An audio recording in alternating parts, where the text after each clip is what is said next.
finish this little warm up here. We are now recording. Let me turn on the projector. It's not coming on.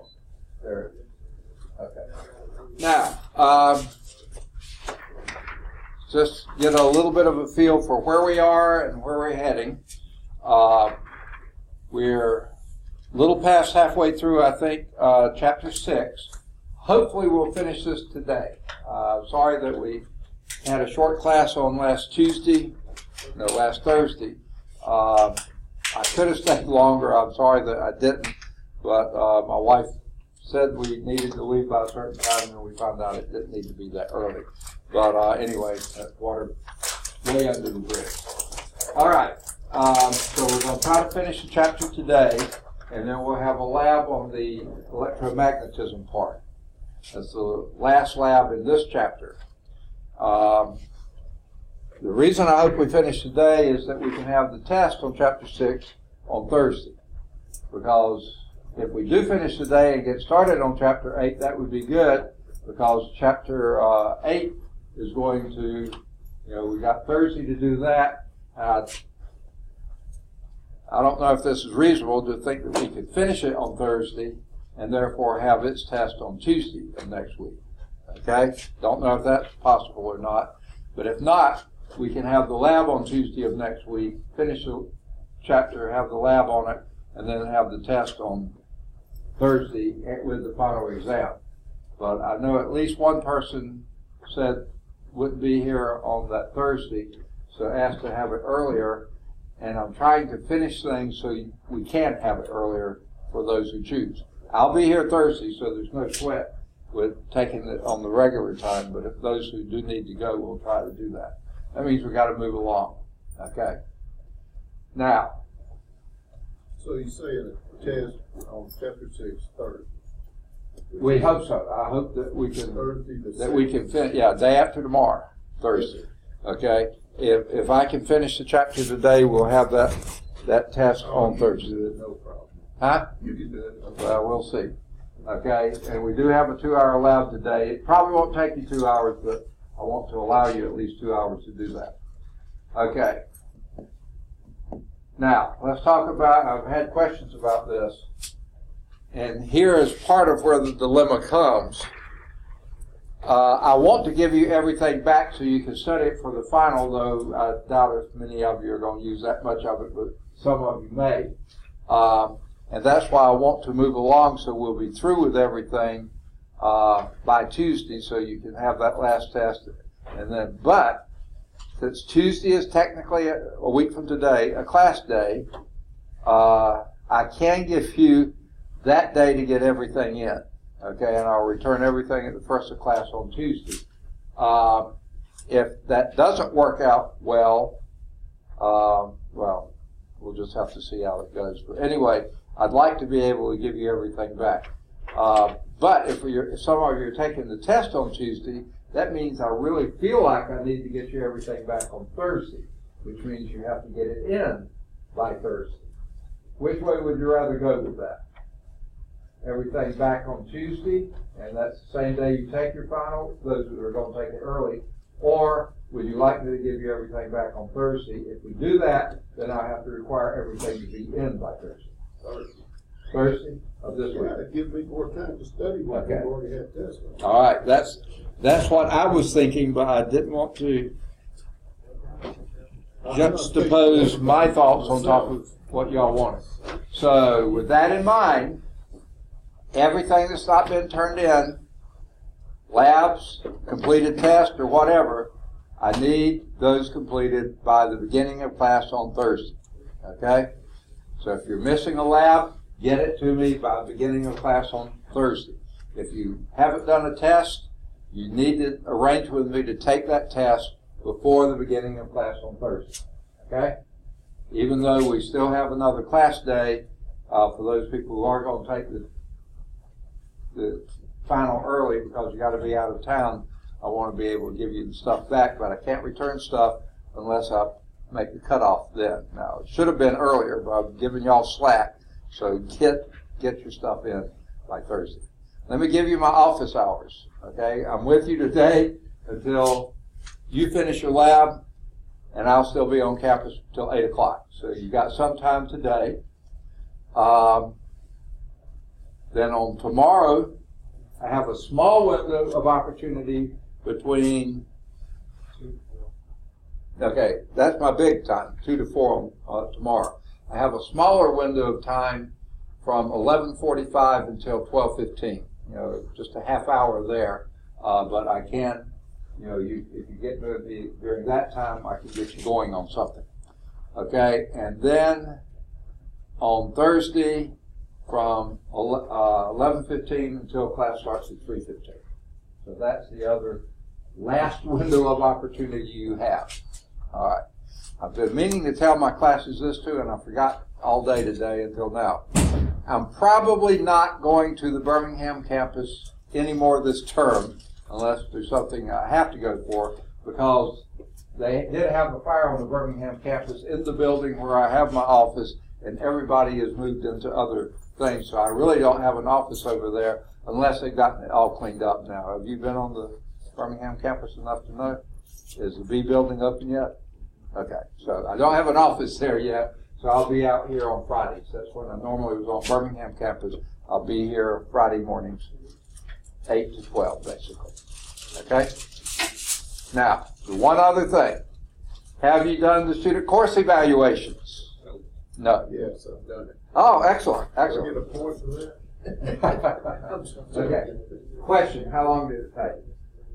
Well, I did 5 of them. 5 of them. It didn't take 15 minutes. Okay, so it's not long. The thing about It's it not is, a, yeah, you really need to look at each one of them, right. because,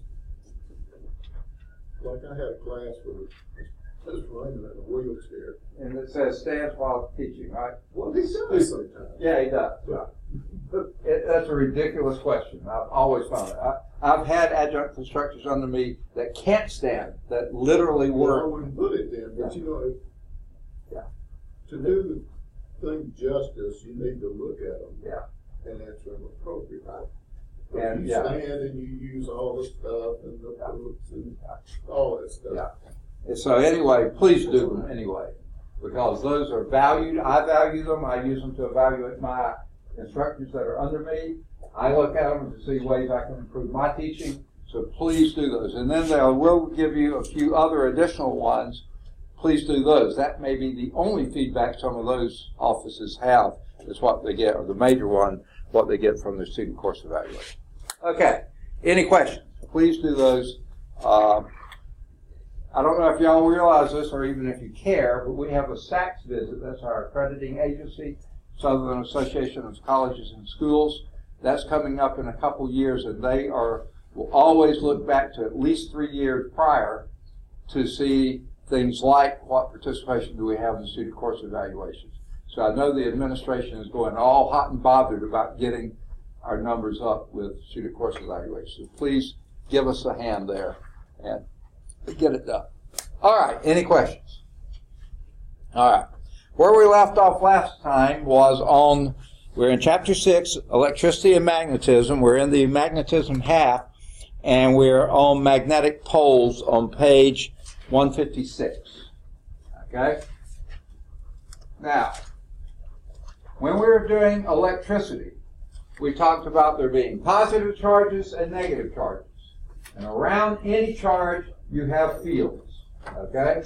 And the convention for those fields were the electric fields emanate from positive charges and go toward negative charges. That's the convention. Field lines are kind of imaginary, but they are, in a sense, real in that they do exist. You just can't see them. You can actually measure them, but you can't see them. They're not something you can see. Well, similarly with magnetism. Magnetism, you always have 2 poles. Okay? And the magnetic fields and the poles are inseparable, just like charges and fields are inseparable for electricity. Poles always come in north-south pairs. Now, I think we talked about this last time, didn't we? So I think that we covered. Field lines go from the North Pole to the South Pole. That's the convention. The field lines you don't see, but you know they exist. Okay?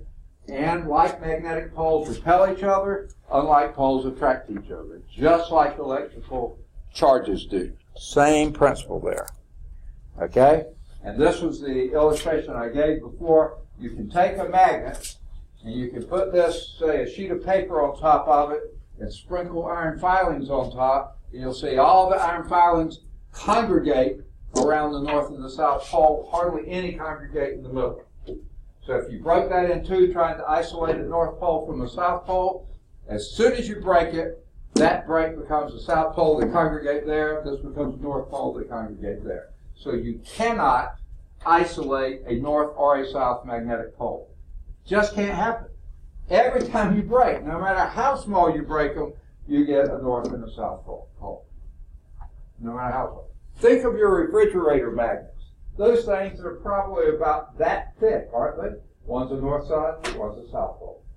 Okay? They still do, even no matter how thin you make them.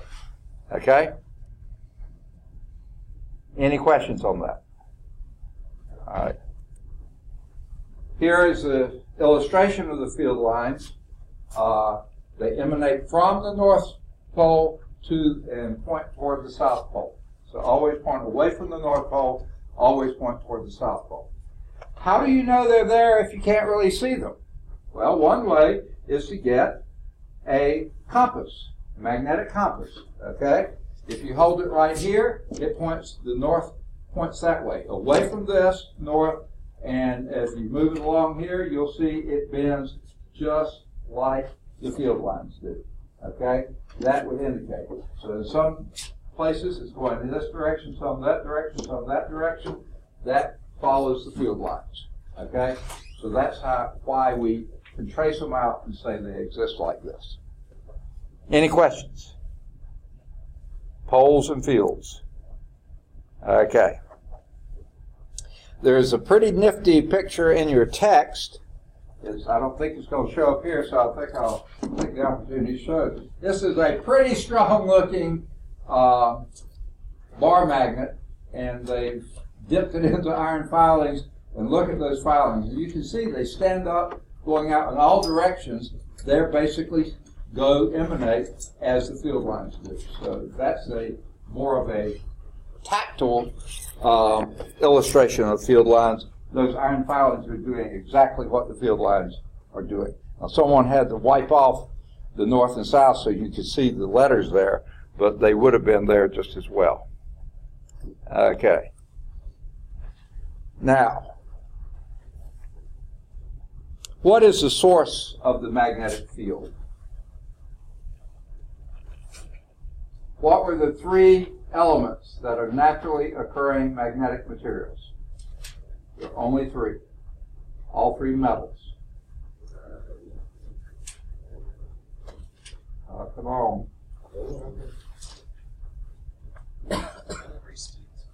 On your period. Iron, cobalt, nickel. Iron, cobalt, and nickel. Absolutely. No other element, no other metal is magnetic except those three. And you can have alloys of those three that are, you can do various things with them, but those are the ones. Why those three? Well, here's what the theory is anyway. There are microscopic fields within those atoms. In fact, those atoms are tiny little magnets. Each atom acts like a tiny little magnet. Now, why would that be the case? I'm going to introduce something to you here. I think I've already said it before. We'll be saying it again later. The only time you have a magnetic field is when you have moving charges. Only time you have a magnetic field is when you have a moving charge. Moving charges create magnetic fields. Okay? Now, what makes them move? There are a couple of kinds.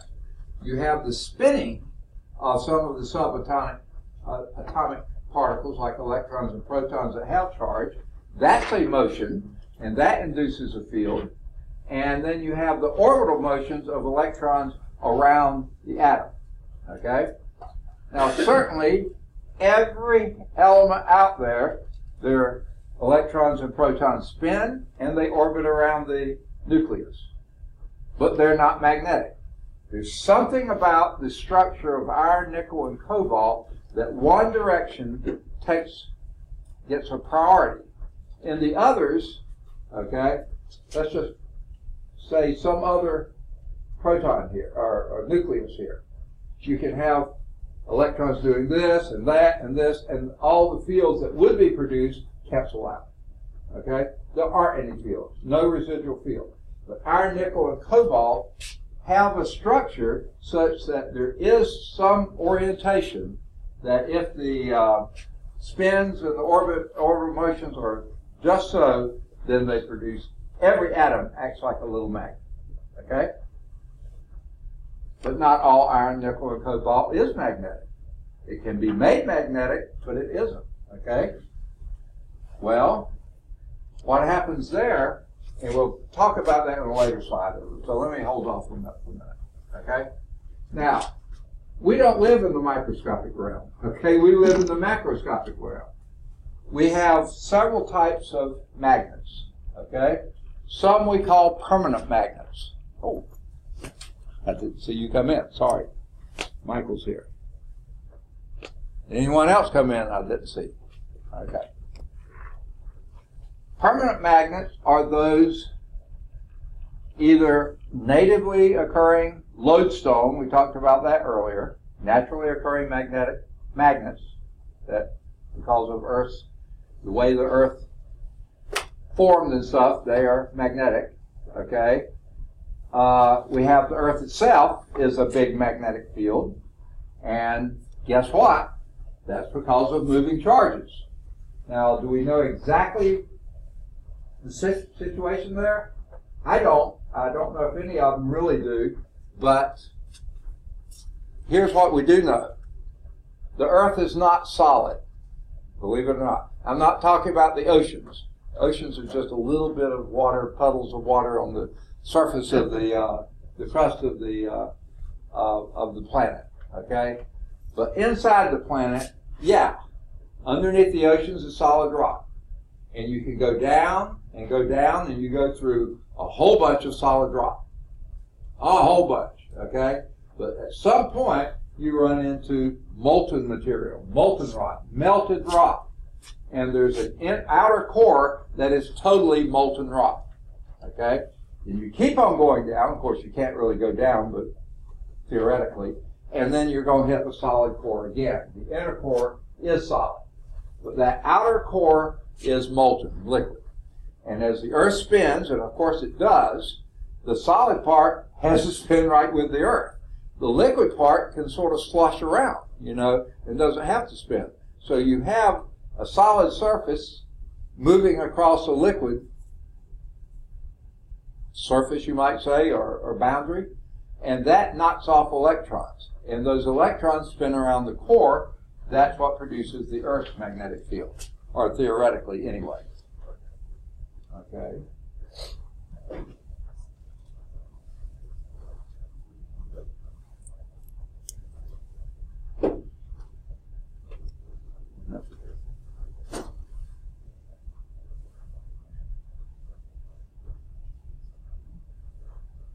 Okay.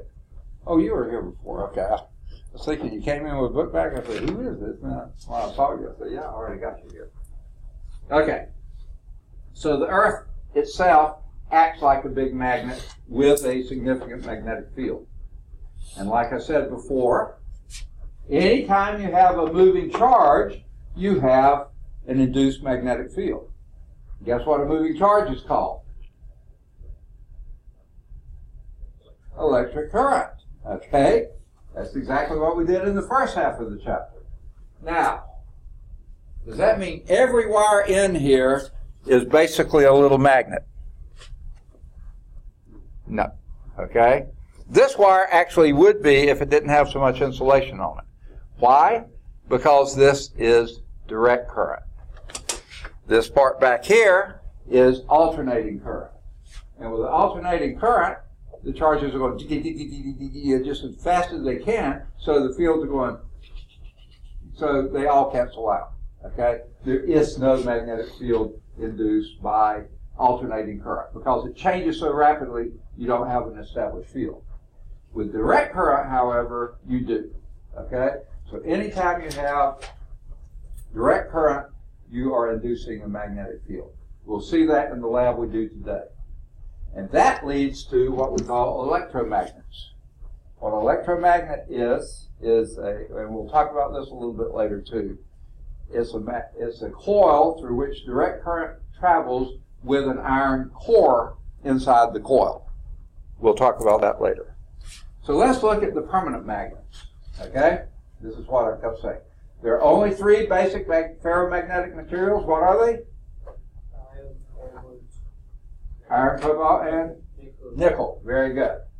Okay, now I think I mentioned to you before, iron is called sort of a soft magnet. That doesn't mean it's any softer than the others are, but it's more easily magnetized and more easily demagnetized. Nickel is a hard magnet. They're very hard to magnetize, but when you get them, they're very hard to demagnetize. And cobalt is sort of in between, but cobalt is just not as much of it as iron and nickel. So those are our naturally occurring ferromagnetic materials. And by the way, the ferros comes from the word iron, okay, or the Greek or some sort of word for iron. Now, every iron, cobalt, and nickel atom has some type of atomic magnetic moment. It's from the electron-proton intrinsic moments they have and the electron orbital motion. The combination of those, every one of them, is a little bitty magnet, atomic-sized magnet. Okay? Now, what they do, these atomic moments cluster together and align themselves in what they call domains. Okay? Now, this is a piece of iron, and these are the little domains within the iron, and these are randomly distributed. This one is pointing from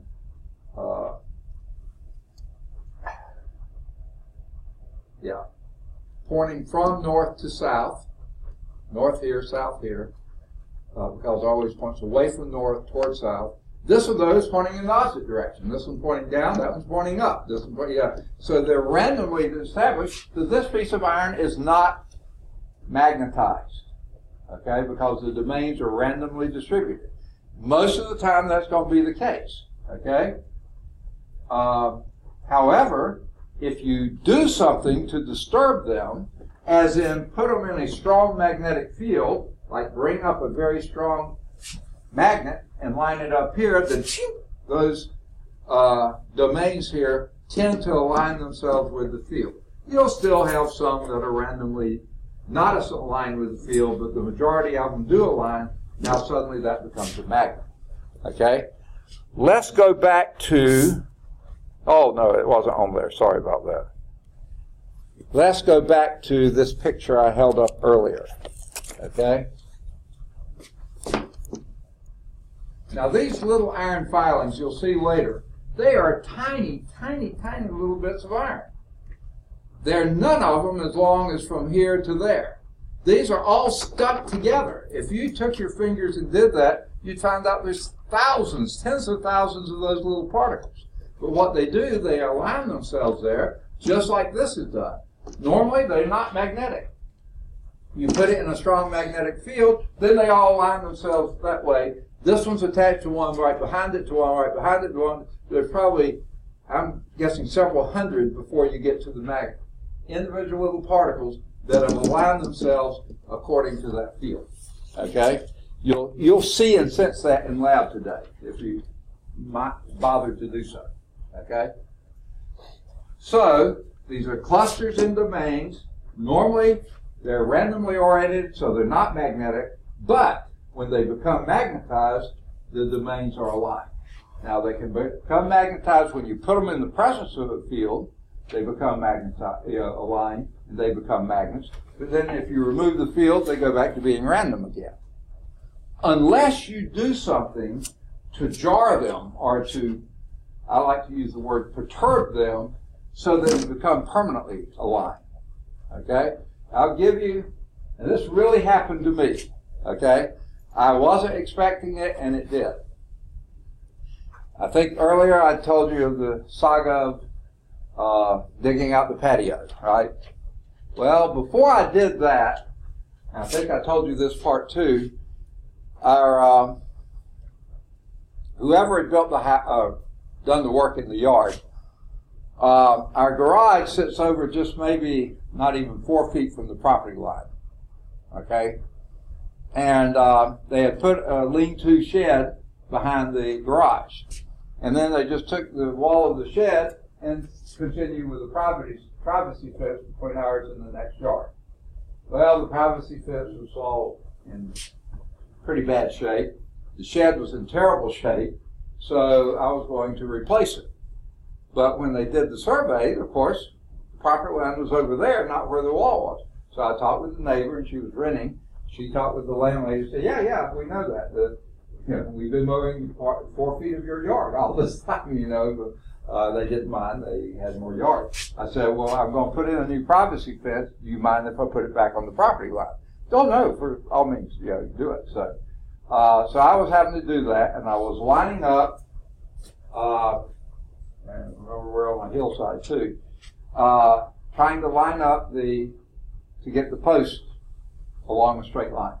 So I'd done the corner post in the upper part and the corner post in the lower part, according to the irons that they did when they surveyed our property. So I had them just inside the property lines. And I had planted the posts, those 2 posts, upper corner, lower corner. And then what I was going to do was stretch a line from the base of the upper post to near the top of the lower post, because there's that much slant in the yard. So then I could set my other posts and keep them in a straight line. Yeah, okay. Now, I'd gotten these 2 in line, and I was in the process, as high as I could on that thing, to hammer a nail in so that I could tie the string to it and get the string taut so I could line up my other post. Well, I don't know if I mentioned this to you before or not. Our house faces almost directly due south. So I was in the backyard hammering that nail almost due north, very close to due north. And I'm not a very good hammerer. My father used to say it because they were all right-handed hammers and I was left-handed, but that was his humor. Right. Okay, so I was hammering, thought I had it just about in, bing, the nail went somewhere. And I was down, grass and leaves all around. I just sort of dropped the hammer, was down here looking for the nail. I'm cheap, not getting another nail. So I was looking for the nail. I couldn't see it, and all of a sudden I heard something. The nail had attached itself to the hammer. What? Okay. When did the hammer or the nail, one or the other, or both, become magnetized? When you hit it. When I hit it, because I was aligning the nail and the hammer according to the Earth's magnetic field lines. And when I banged on it, I did bang a few times anyway before it peed off, then I was aligning those, and that was just enough to permanently, or at least somewhat permanently, align those domains according to the field. What's that? You'll probably never be able to do No, that. I've tried here, and I can't ever get it to happen. But I did there. So I know that does happen. They're magnetized when those domains are aligned. Okay? Sometimes permanently and sometimes not. We will do that in the lab. We will align some domains whether you realize it or not. Go back to that fence post. On the other side and hit it and see if it's magnetized. Yeah, I'm through with that fence now. It's already up. Okay. That's it.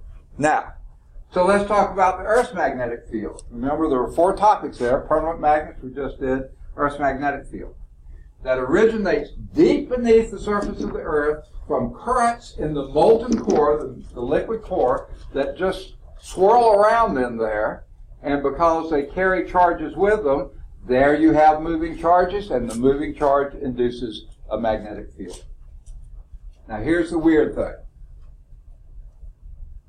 Back when people first discovered magnets, those little lodestone things, and made new magnets from the lodestone and stuff, they used them for compasses. That was the main purpose of them, especially on board ships, okay? But also on land, and we'll use a compass today too.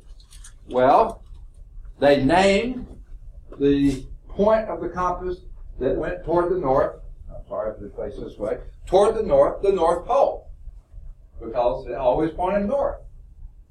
By naming that the North Pole, what was it doing? It was being attracted to the pole of the Earth. Well, what pole attracts the North Pole? What kind of poles attract each other? Say again? South Atlantic. Yes, unlike poles, okay? So therefore, the magnetic North Pole of the Earth is actually a South Pole because all the North Poles of magnets are attracted to it, okay? So that makes for a really weird situation. I think it would be far better, but we don't do this, to call all the compass points north-seeking poles. They're seeking the north magnetic pole of the Earth, which would make them South Poles, but that would confuse everybody. So anyway, that's... So what you're saying is, if you have a compass, somehow or another it's really the South Pole. Well, either the north end of the Earth's magnetic field is the South Pole, and therefore the North Pole point toward it, or else that's the North Pole, and these are all South Poles pointing toward it. They're both confusing, whichever it is. Yeah, we had an epiphany here. What's that? An epiphany. Yes, exactly. Who And knew? second, yeah, who knew? And because of our definition of field lines always moving from north to south, and you set up a compass and it's going to point in this direction, so therefore it's easiest to just call that a south. It's actually a South Pole, but we call it the magnetic North Pole of the Earth. Now here's a problem, Houston.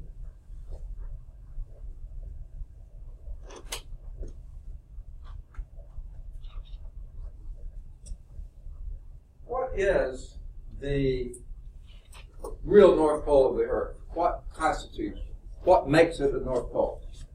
Where Santa Claus is. It's what? Where Santa Claus is. Oh, that's what does it. I must have missed that in science class. Okay. All It's- the explorers went there. Second. All the explorers went there. Okay. All these scientific reasons. Okay. Actually, it's the axis around which the Earth spins. I'll probably have it spinning the right direction. That axis is our true North Pole. And South Pole is the other end of that axis. Everything goes around it, right? The trouble is, our magnetic North Pole is not on the actual North Pole. Here's the actual North Pole where the spin is. Here is the magnetic North Pole. I always have trouble finding, there it is, right there. North magnetic pole. It's about, I'd say, 10 to 12 degrees off the real North Pole. Now that's not far, but it's a little bit. The South magnetic pole is even worse. There it is. It's more than it's around 24 degrees off from where the real South Pole is. Okay? Now what that does, the fact that the magnetic compasses don't really point toward the real North Pole, they point to the magnetic North Pole. Therefore, there's a little bit of error. That's called the magnetic declination. It's an offset, okay? Because they're pointing to the magnetic North Pole, but the real North Pole is there. Now, for those, and this is what we use on ships nowadays, and in aircraft nowadays, use gyroscopic compasses. They point toward the true north.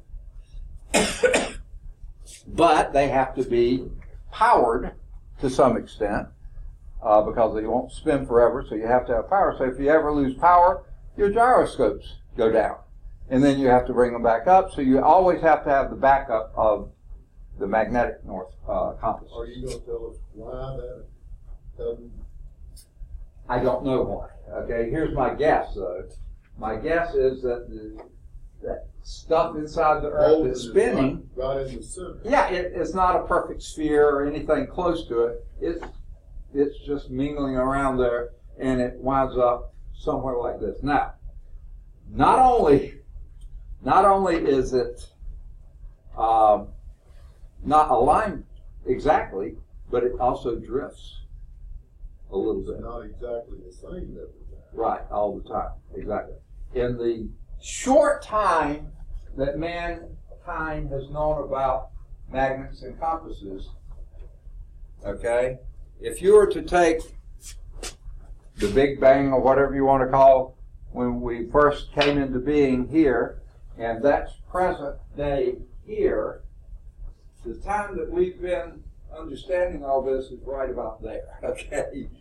In that huge expanse of time in between, the magnetic compasses have alternated about 22 times in here. So we've just been in that little window there when the North Pole is pretty close to the North. The magnetic North Pole is pretty close to the actual North Pole. And I cannot explain that one at all either. Grows on the north side of the tree. What's that? Yeah, so that's true. And but even the Earth's rotation wobbles. It's called precession. The North Star has not always been our North Star, okay? Sometimes it was another star, but that was way back here somewhere. That little bit of time that we've been in existence, that tiny little fraction of an inch out there, it's always been our North Star. Somewhere back here it was another star, okay? So everything changes, okay? And we think we're in control. Okay.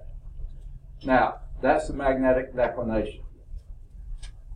The direction of the field periodically reverses. This is what I was just talking about. Deposits of magnetized material. What they do, they've actually taken cores down through the Earth's crust, and they've seen places where magma has, volcanic rock has been laid down, and when they laid down according this way, it will be, the North Pole will be facing that, the lodestone in there. Then down below it, it's facing that way. And then down below that, it's facing that way again. So yeah, it's been alternating. The last reversal was about 780,000 years ago. Of course, how long have we been in existence? Recording history and doing stuff like navigating ships. Maybe 5,000 years at best. What is that in that? Nothing. It's less than 0.1%, okay? So yeah, we are temporary residents of a planet that's been here a lot longer than we have. Okay, Zachary's here. So right now we're only missing Isaac, Melanie, Hunter, Dimitri, and Rena. No, Brian and Rena. Okay. All right. Correct? Okay. So, and they have studied. They have designated, documented that they have reversed about 22 times in the course that they've taken, and on the neighborhood of 1 million years apart or so. I mean, the Earth's been around billions of years, so they've only been able to document about 22 reversals. And we're not going to probably be around long enough to notice another one. We might, who knows. I won't, I'll tell you that. Okay. Now, here's what results from this declination. There are some areas that when you are on this area, and the magnetic North Pole is right here, and your compass is pointing toward it, then you're right on the money, you're pointing toward the North Pole. But if you're over here a ways, you're off a little bit. Over here a ways, you're off a little bit. Okay? And these are the lines of declination. Here is the zero line right here. Now there's bending in that I can't account for either because of the structure of the Earth. Right there. Almost going through Atlanta, Georgia. Okay? A little bit east of Atlanta, probably. So we're less than, I can't read that number, 2 degrees off. Okay? Less than 2 degrees off, because that one's going almost directly through Birmingham. Okay? So we're right at 2 degrees declination. Not bad. So if you have a magnetic compass, you probably can't read it better than 2 degrees anyway. It sort of wiggles around anyway. Okay? If you're up here in Maine, that declination is 18 degrees off because you're closer to the North Pole. Okay? And now we have just had you.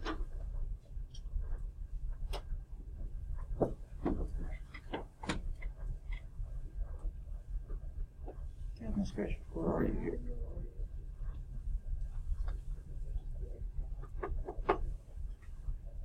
Oh no, Hunter, there you are. I could not find your name. Okay. All right. If you're over here in Seattle, Washington, look at that declination. I can't read that one. About 22 degrees, but off from the other direction. Okay? 18 degrees off to the west, 22 degrees off to the east. So actually, U.S. is really close to one of the areas where there's the least amount of magnetic deviation. All right. Now let's look at electric currents and magnetism. Okay? This is the other source of magnetic. Naturally, permanent magnets coming from lodestone or wherever. Okay? Or things you've induced from that. The Earth's magnetic field certainly is there. Now let's look at electric currents and magnetism. These things are intricately woven together. Electricity and magnetism. That's why they're in the same chapter here. Moving charges, which are currents, produce magnetic fields. I've said it before. Here it's on the slide finally. Moving charges, which are electric currents, produce magnetic fields. Okay? Now, here's one way you could tell that. If you had a wire going through a piece of paper here, with a little hole in the center, and you put a pretty strong electric current through it, direct current going in one direction, and you sprinkle iron filings on there, you'll see they start forming concentric circles. Stronger near the wire, weaker further away, lining up according to the magnetic field of that wire. Okay? Better than doing that is to get you a little compass and lay it down here, and where it should be facing north, if that's the part here, it will be, but you lay it over here, ooh, it's way off from north. Here, way off, you know, almost the opposite direction, coming back in, the compass follows the magnetic field lines. So, there they are, okay? A moving charge, which is electric current, produces magnetic fields. Now, it's weak, I admit that. You can't produce a huge amount of direct current, okay? They're just hard to maintain, and it makes a pretty weak field. So how do we make it stronger? Okay? Obviously we don't. The slide isn't coming up. Okay? Well, we'll get to it. Okay? The shape of the field is determined by the geometry of the circuit. That's what I was going to get to. So let me go back to the previous slide. Here's what we use, what we call the right-hand rule.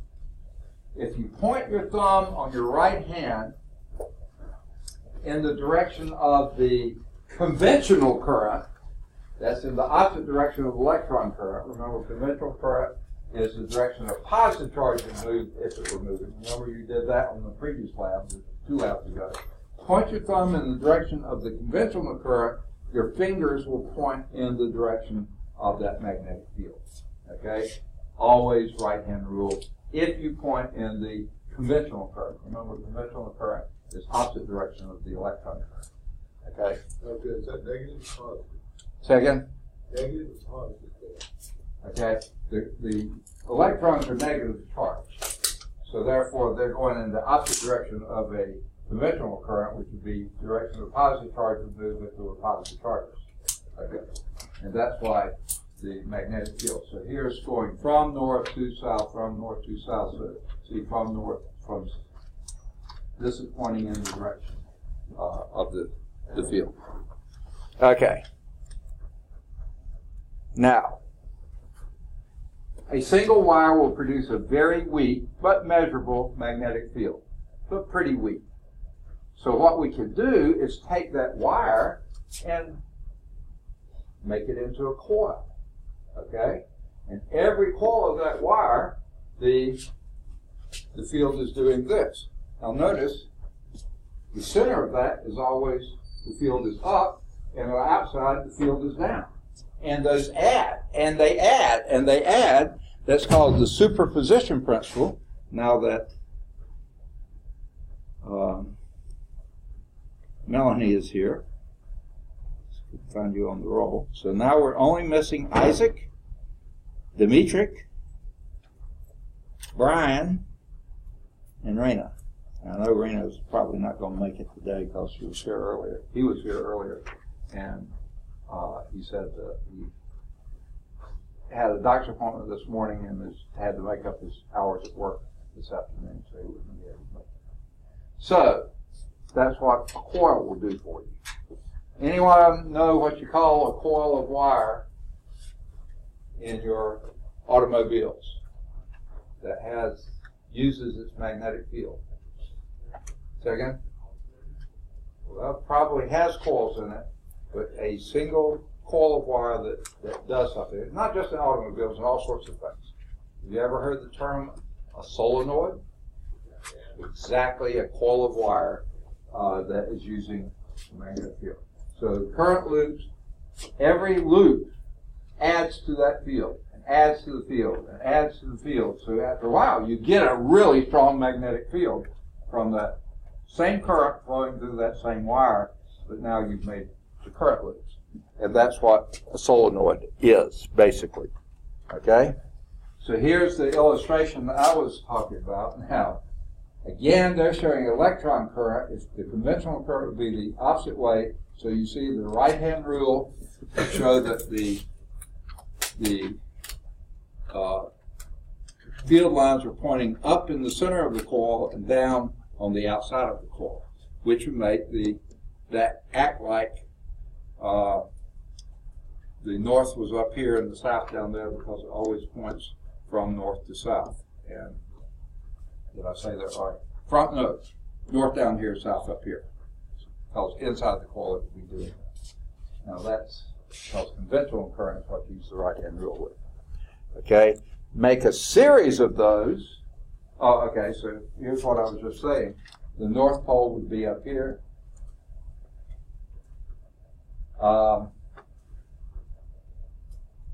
This is a little bizarre because picture the North Pole down here. These field lines are pointing away from the North Pole and toward the South Pole. They just located the N and S outside of where I would put them in there, and then it makes more sense. And now Brian's here. Okay. So now we're just missing Isaac, Demetric, and Raina. Okay. So what you do, not just a single coil, which already is enhancing the field line, but do a whole series of these coils, and now you've induced, this is now your solenoid. That's what a solenoid is. Very strong magnetic field north that way because the field lines are emanating from there, circling around and coming back south. Okay? Here's the positive pole of the battery, the negative pole. So the conventional current would be going like this, and you see that goes on the back side and wraps around the inside, so the field lines would be pointing in the north direction. Very strong field lines. A single wire, very, very weak. One or two coils, a little bit stronger but weak. Series of coils, hey, you've made a pretty strong magnet and strong magnetic field. All right, everybody got it? Okay, so that's just a very small step to what we call electromagnets. The structure of this is a coil of wire, just like we saw in a solenoid, but now put a ferromagnetic core in it. Okay, that would be a piece of iron, a piece of nickel. You don't usually have cobalt, but some alloy made from iron and nickel, and now you have a ferromagnetic core. Now you have something to attach it to. Okay. Now, here's the key for an electromagnet. As long as a current is flowing, that core is a very strong magnet. But as soon as you take the current off, it goes back to its random distribution. What you've done when the current is there, you're aligning those domains so they point in that direction, but when you turn it off, they go back to random. So electromagnets turn on and turn off. They're magnetic when the current's on, they're not magnetic when the current's off, or much weaker anyway. Okay? The current carrying wire is wrapped around the core, and that produces a very strong electromagnet. The field is enhanced by the combination of the core with the coil and core, okay, that can be turned on and off. Now, I've not seen this in person, but I've seen illustrations of it.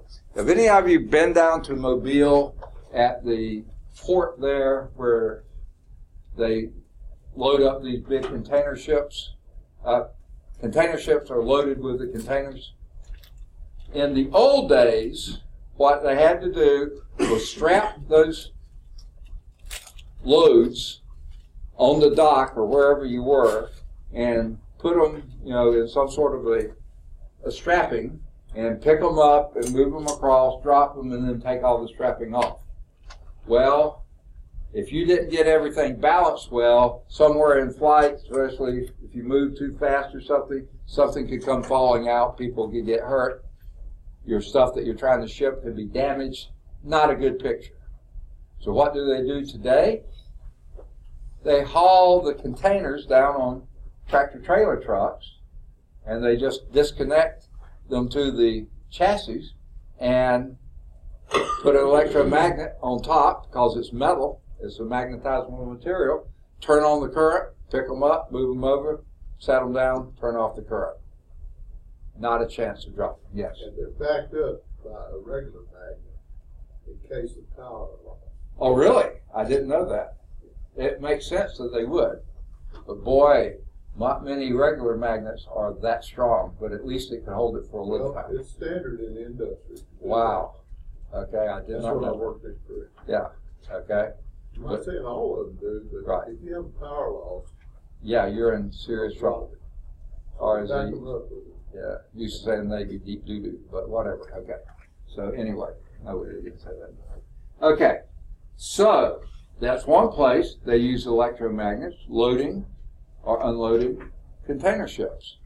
Much better than having all those people down there tying them up and trying to secure them, and then the risk of something coming out.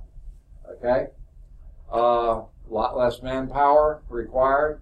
The current is required, that kind of stuff. So you're paying somewhere, but nothing like what it used to be. Okay? Any of y'all ever been to a junkyard? I figured some of you had. Have you ever watched them move the compressed cars around? Oh, you haven't? Okay, I've seen pictures. I haven't seen it in person. They, of course, compress the cars and get them into rectangular-looking shapes. And then when they want to move these shapes to load them to send them somewhere, have an electromagnet, turn on the current, pick them up, load them onto a vehicle, a flatbed truck, whatever, turn off the current, go back, pick up another one. Use electromagnets in that way too.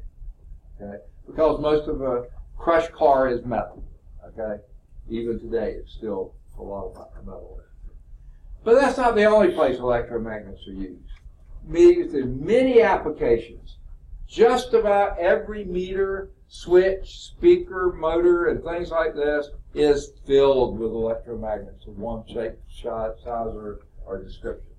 That's what makes it do its job. Okay? So let's look at a few of those. Here's an electric meter. Now this one is an ammeter. Okay? Measured amperage. And we're going to be measuring, y'all are going to be reading ammeters later today, or at least an ammeter. Okay? And what you have is a positive electric current pole here, negative there, one way or another. It goes up, wrapped around a core, so you have a electromagnet induced. And when there's no current going through here, it's sitting at zero. You put a current through there, well, guess what? This is sitting in a big permanent magnet here. North pole here, south pole there, a U-magnet, okay? You turn on the current, and this becomes a north pole, because the current is wound a certain way. And this becomes a south pole. Now the needle moves. The north pole repels this north pole, makes it go this way. The south pole repels this one, makes it go that way. Your needle moves over here up to the limit that of the current you can do. That's how it measures the current. The more the deflection, the stronger the current. The stronger the current, the more the deflection.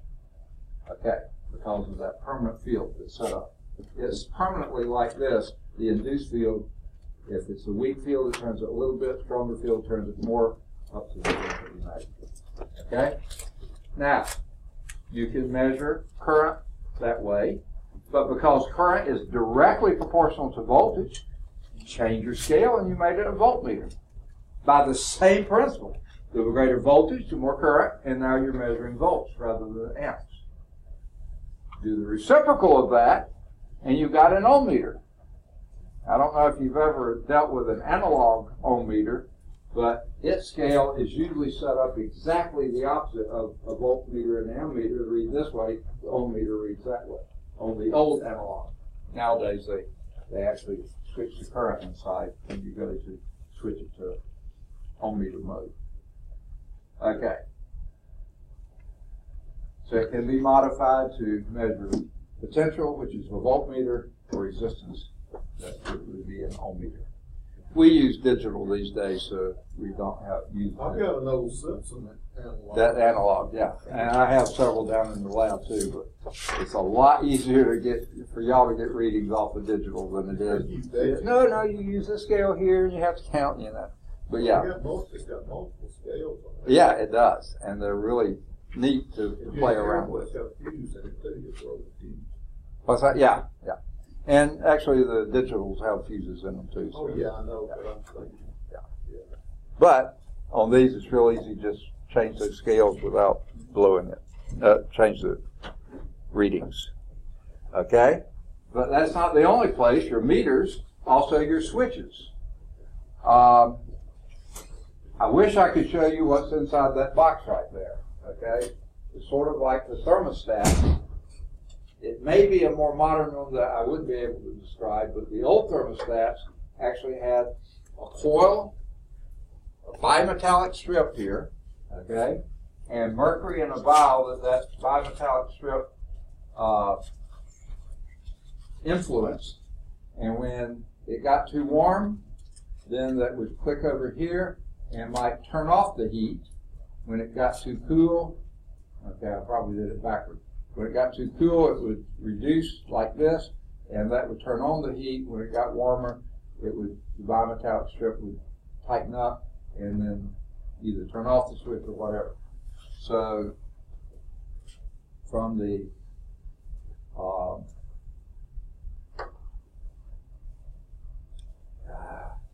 linear coefficient of linear expansion of a strip, and then when you have two metals on there, it accentuates that, so you get a greater result. But what you have is a magnet here, a small current relay here, and when that switches, it opens the current, or when it does the other way, it closes the switch, and then that induces the current in here, and that will then pull on this one to close it, or when it opens up, the spring pulls it back, and there's not enough current to make that happen. And that's how switches turn on and off. Electromagnets are in the middle of all that, every one of them. Now, I can't say how digital works, but I bet you they're still in there. It's just that the readout is digital. Okay. And this would be the thermostat for your heat pump setting. One way it's going to go to, well, you turn a switch that indicates whether you're going heating mode or cooling mode, and then the solenoid just acts in the opposite direction. I mean, the thermostat acts in the opposite direction. Okay, so there's another place. Electromagnets all over the place. Also, now again, we're not talking telephones as y'all know them.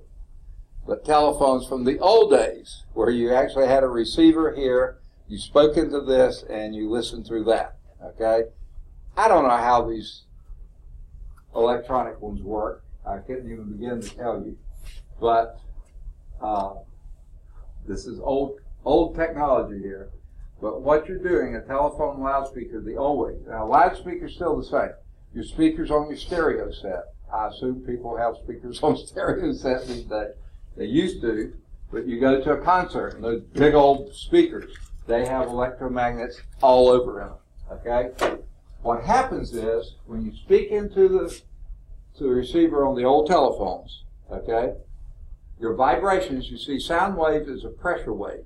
If you hold your hand in front of your mouth while you're talking, you'll feel the little pulses of air hitting your hand. That's what makes sound, is compression, rarefaction, compression, rarefaction, okay?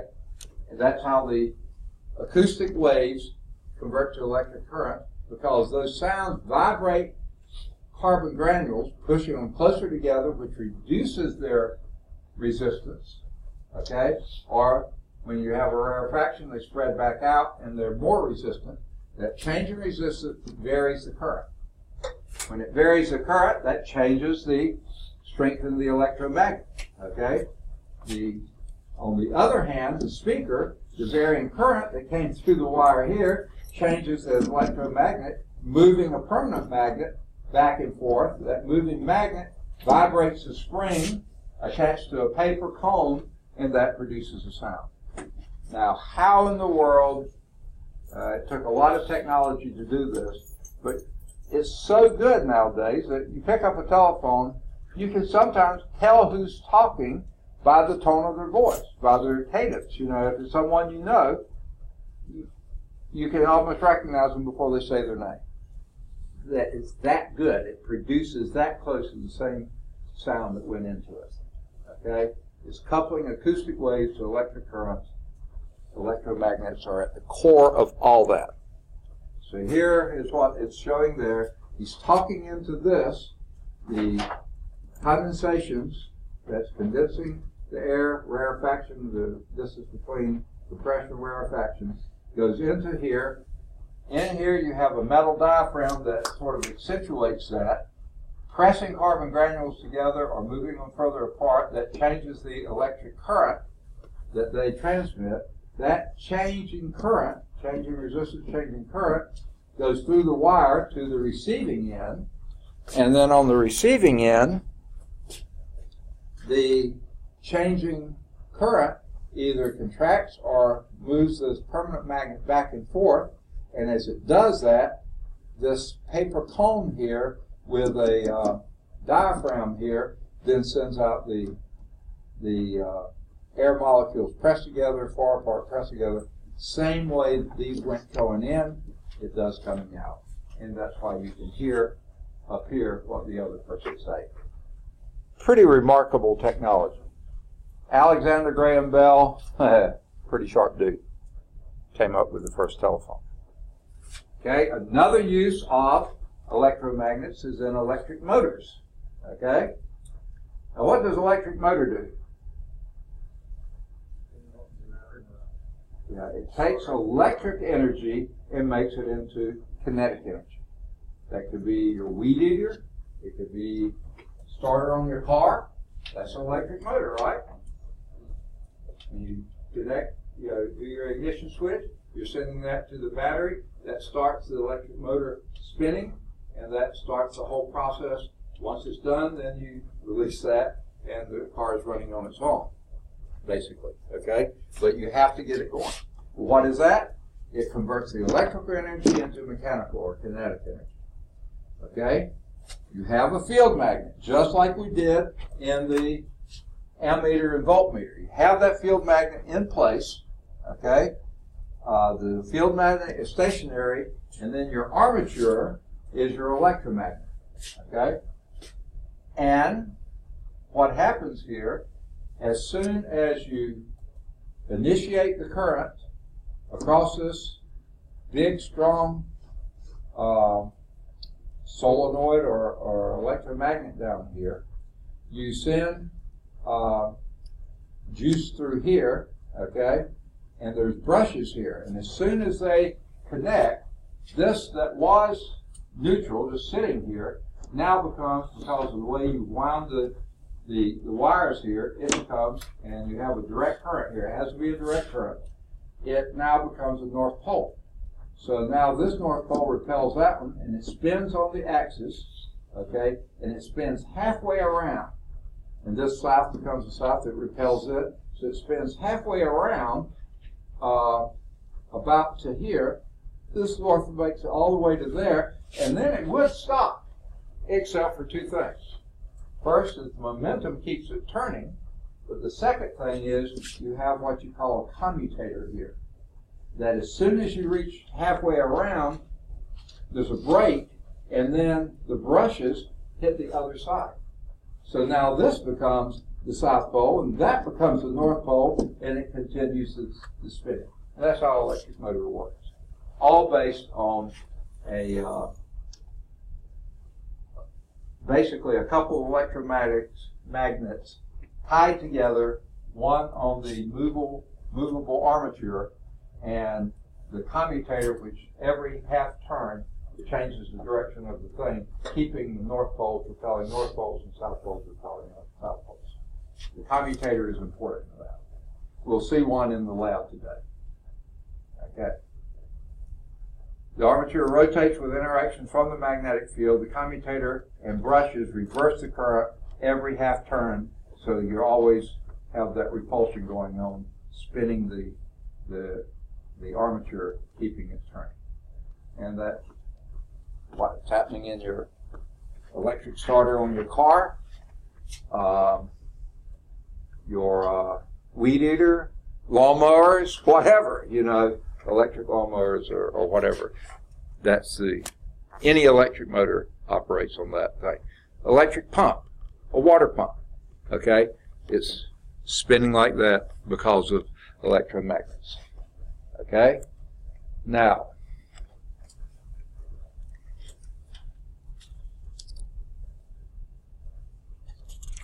I have been turning my pages as I should.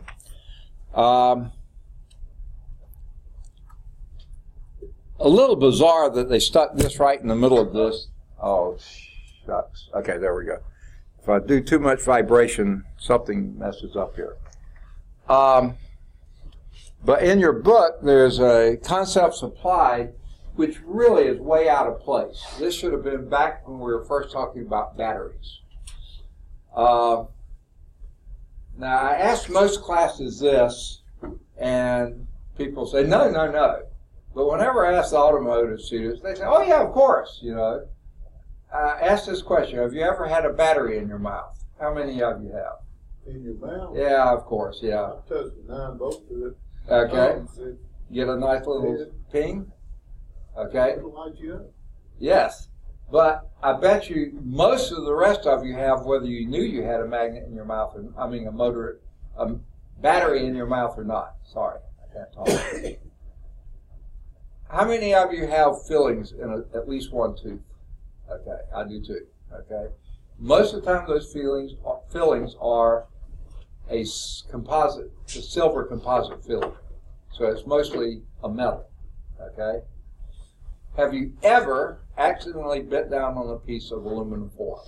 Oh, yeah, once. Once, and that's all it took. And what happened then? You got quite a little jolt. Was it better or worse than that 9 volt battery on your tongue? Oh, worse. Worse, okay? Sorry. So it's like an electric shock when you buy aluminum foil when you got a feeling? Oh, you mean like they put it in there and say bite down? Okay, now that's actually a different kind of foil. What they're doing there is measuring if there are any gaps that they need to change in the filling. But it still feels a little strange. Wrapped in tin foil. What's that? You get a baked potato wrapped in tin Yeah. foil, like taking a Right. serrated knife and cut it. Right. After that first 1 or 2 times, I peeled those back and I looked inside for little pieces of aluminum. that traumatized. Okay. And what's happening there, what a battery is 2 different metals connected by electrolyte. That's what makes a battery. So when you have a silver composite filling in your tooth and you have a piece of aluminum from a baked potato or something else. The old chewing gum wrappers used to have a aluminum foil around it. If you bit down on that, if you do that, and your saliva makes a great what did I just call it? Electrolyte. Now you have charge going from the two different metals. And because that silver filling is down into your tooth, somewhere down into your tooth is a nerve ending. Okay? Because if that tooth's alive, you haven't had it deadened, then you have a nerve real close to that filling. You send the charge through there, and that's why your mouth feels a big tingle. In fact, it's a pain because you just created a battery in your mouth. Without sticking a battery in your mouth, you guys, okay, you can do it with just a piece of it. Well, in the book, they say, take a piece of copper wire and a paper clip, which is usually iron. Stick it into a lemon, which makes a great electrolyte, and you've created a battery. If you put a voltmeter across there, you'll measure a definite voltage across that thing. They call it a lemon battery. Okay. Why they put it here, I'm not sure. Okay. But we just finished talking about electric motors. Now we're on page 162, 6.5, electromagnetic induction. Now this is leading to exactly the reverse of electric motor. Okay? Electromagnetic induction. Here's what the calls are. Relative motion between a magnetic field and a conductor is going to create a current. Okay? Changing magnetic fields near a conductor is going to induce a current in that conductor. And here's how you can tell. We'll do something fairly close to this, not exactly the same. But if you have a little ammeter here, and you drop, and you have a coil of wire here, you have to have a real nice setup here. Coil of wire, the coil gives you more opportunities for that conductor to be cut by the magnetic field. You drop that through. Remember, most of the field lines are concentrated around the poles, right? So you drop the magnet or lower the magnet through the field line, you'll see the ammeter turn off. Not a single battery anywhere in sight.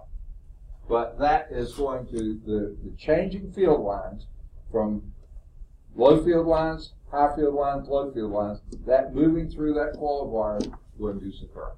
And you can measure it with an ammeter. Okay? Now, I kind of disagree with them a little bit here. Because if you let this go on down, and the south pole goes through that same field, that would then give you a negative current. Okay? So if you lower that magnet through, okay, you would see it go positive, say, depending on which way the coils are, and then go negative in the south pole. Now what they show here, if you push it up or leave it on the string and pull it up this way, when it goes through here, I think what they're talking about, when this goes through, that will make a negative current because the north field lines are cutting in the opposite direction, moving in the opposite direction. But if it was the same as here, this south moving up would be the same as north moving down. North moving up would be the opposite of north moving down. So I think the way they've drawn this is a little backwards, I think. Okay? So what basically is happening here, you have a changing magnetic field in the presence of a coil conductor, you're going to induce a current. It requires the field to be changing. Okay? The effect, induced voltage and currents, of course, then too. If you have a change of voltage, you have a change of current. Because the resistance is constant through this. So the induced voltage depends on a couple of things. One, the number of loops. The more loops, the same magnet is going to produce a stronger current, or fewer loops, a weaker current. Okay? The strength of the magnetic field, put a little magnet through there, it's going to produce a little current. Big strong magnet through there, a big current. Okay? And the rate of the field change. You lower that slowly through the coil, and you just have a little bit of change, Do it rapidly, much bigger. Yeah. So all three of these things influence. But the change is the same, it just happens faster. Well, actually, it's sort of like the concept of power, that the rate at which you're doing work makes a difference in your power. Same thing here. The rate at which those field lines are being cut, that determines how much current you're inducing and how much voltage you're inducing as well. So you see, we're almost doing the reverse of what an electromagnet does. Electromagnet takes electric current and produces a magnet. Now we're taking a magnet and producing electric current. And what did it take to make an electric current? I mean, a magnetic field? Moving charges. What does it take to make an electric current? Changing fields, changing magnetic fields. So they're yin and yang, okay? Almost reverse of each other. And that leads then to what a generator is. Now I'm trying to remember to get the story right. But I think they had developed electric generators first. And, Edison and his crowd, who was the other one? Tesla and his crowd, Westinghouse and them, they had come up with generators making electric current, okay? But supposedly it was at one of the world fairs, it may have been St. Louis or one of them. New York. New York? I mean, Chicago. Chicago World Fair, was that the one that someone went in and the guy wired it backwards? And he produced the first electric motor that anyone knew of. Because when he wired it backwards, it became a motor rather than a generator. I remember this. There were two competing people. One of them using DC. And Yeah. one of them using That was Edison and Tesla. They had to have, Tesla invented the motor by drawing on the ground. What's that? Tesla invented drew the first blueprint to the motor on the ground. Did he? Yeah, he did it in overseas. what it is, with Yeah. DC, you have to have a whole lot more transformers because it does. Absolutely. Absolutely. And it's Tesla won then. Edison, as great as he was, as smart as he was, all the patents he had, he came out on the wrong side of history. Tesla won, though, because Huh? he had Tesla won because he Yeah. had alternating current. Exactly. Oh, he And won. he could go a long way. Right. He won but lost in the long run. What's that? I said he won but lost in the long run. Yeah, he died poor. Okay. And Sorry, Edison- that I was supposed to turn it off. All I had. No problem. All right. So what is a generator? Well, here's the structure. Have you seen this before? An axle with main wire loops and a magnetic field. You just described an electric motor, didn't you? Okay. The axle, though, in this case, is turned mechanically to produce electric current energy, whereas in a motor, you use electrical energy to turn mechanically and produce mechanical energy. So it's exactly the reverse of each other. Now, Dimitrik is here. All right, so now we're just missing Isaac at the top of the alphabet and right next to the bottom, Raina. So, except for our alpha and almost omega, we have the whole alphabet here. Okay. Most generators are produce alternating current. That's the nature of a generator. Okay. The sign of the current and the voltage alternate every spin. Okay, because you're taking so let's show the illustration here. Okay. Mechanically, you're making this thing turn. Okay. It could be water going over a bridge. It could be a turbine. It could be a gas turbine, a steam turbine, anything that's making this turn. Okay. Your fixed field, your permanent magnet that's here, that produces the field. Whatever is making that axis turn, this is a coil here, and that's turning inside the fixed field. But as it's turning, it's cutting different number of field lines. See, here it's cutting the maximum number of field lines. When it turns this way, it's going to be the minimum number of field lines, then the maximum number, but in the opposite direction, then minimum number again. That produces a peak, a zero, a node, a valley, a node, a peak, a valley. Okay, that's alternating current right there. You have brushes here that are touching as this thing is being turned, producing the field, the electric current. Then you have the electric current being taken off to wherever you're going to send it. Okay, this is what your hydroelectric dams, your coal-powered, steam-generated dams, whatever kind of generator you have, this is what's doing it. In your automobile, that is what's making your alternator work. Okay, is you're generating electrical current there. Okay. However, that alternating current would not do a bit of good to recharge your battery, because half the turn it would be charging it, and the other half turn it would be discharging half turn. So you would never recharge your battery. So what you do, a DC generator produces direct current. It's not constant direct current, but the sign of the current and voltage is constant. And here's what happens then. I think our next picture illustrates that. And again, we have a commutator, okay?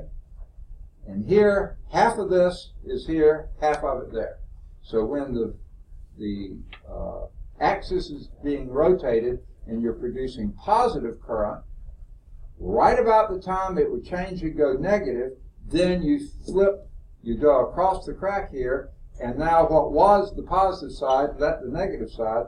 When right at the time it would change, then you flip them, and this becomes positive again, that becomes negative. So you have this kind of action. This commutator here, this break in the ring, it's a split ring, makes it always positive, okay? Now, it's not constant, but it's always positive. The part that went down below before, now because it crosses the crack there, it goes up again. And then right about the time it would go down, it crosses the crack again and goes up again. This is called a split ring commutator. Okay? It commutes the direction of the current every half turn, keeping it positive. This is what you have in your car, in your alternator, that you can recharge the battery, because this is always producing a net positive charge. It's pulsed, okay, but it's okay, as long as it doesn't go negative and drain the battery. Now, we don't use split ring commutators anymore, do you? I think your devices now are called dual diode commutators. Diode trio. Diode trio? Okay. Yeah, I've heard of that one too. Do y'all know in your car, in your fields, what you use in your alternator? It used to be called a dual diode that replaces split ring commutator, and now I think they use what you call a diode trio. And that just smooths it out and keeps it a little more positive. Okay. A lot cheaper to replace that. Yes, exactly. Okay. If you know how. Yeah. And a lot of things nowadays, unplug, plug in a new one, makes it a lot easier. But it's in the back of the alternator. You got to explode the alternator to get to it. Oh, really? Take it over here. I've never done that. It's only like $12. An alternator is like $150, $200. So Oh, okay. when you're like me, you don't have any money, you take it for it. Okay. All right. Now, I think what you were talking about with why alternating current 1 is that alternating current can be adjusted with the use of these things called transformers. Okay? Now, before we go too far here, at the top of page 163, what we were talking about before, Thomas Edison, truly one of the brightest minds that America probably has ever produced. I think he holds a record for the number of patents, as far as I know, to this day. He was brilliant, hard-working dude, but he was sold on direct current. He was afraid alternating current was just way too dangerous to be used. Tesla, whom he recruited, a brilliant guy from Croatia.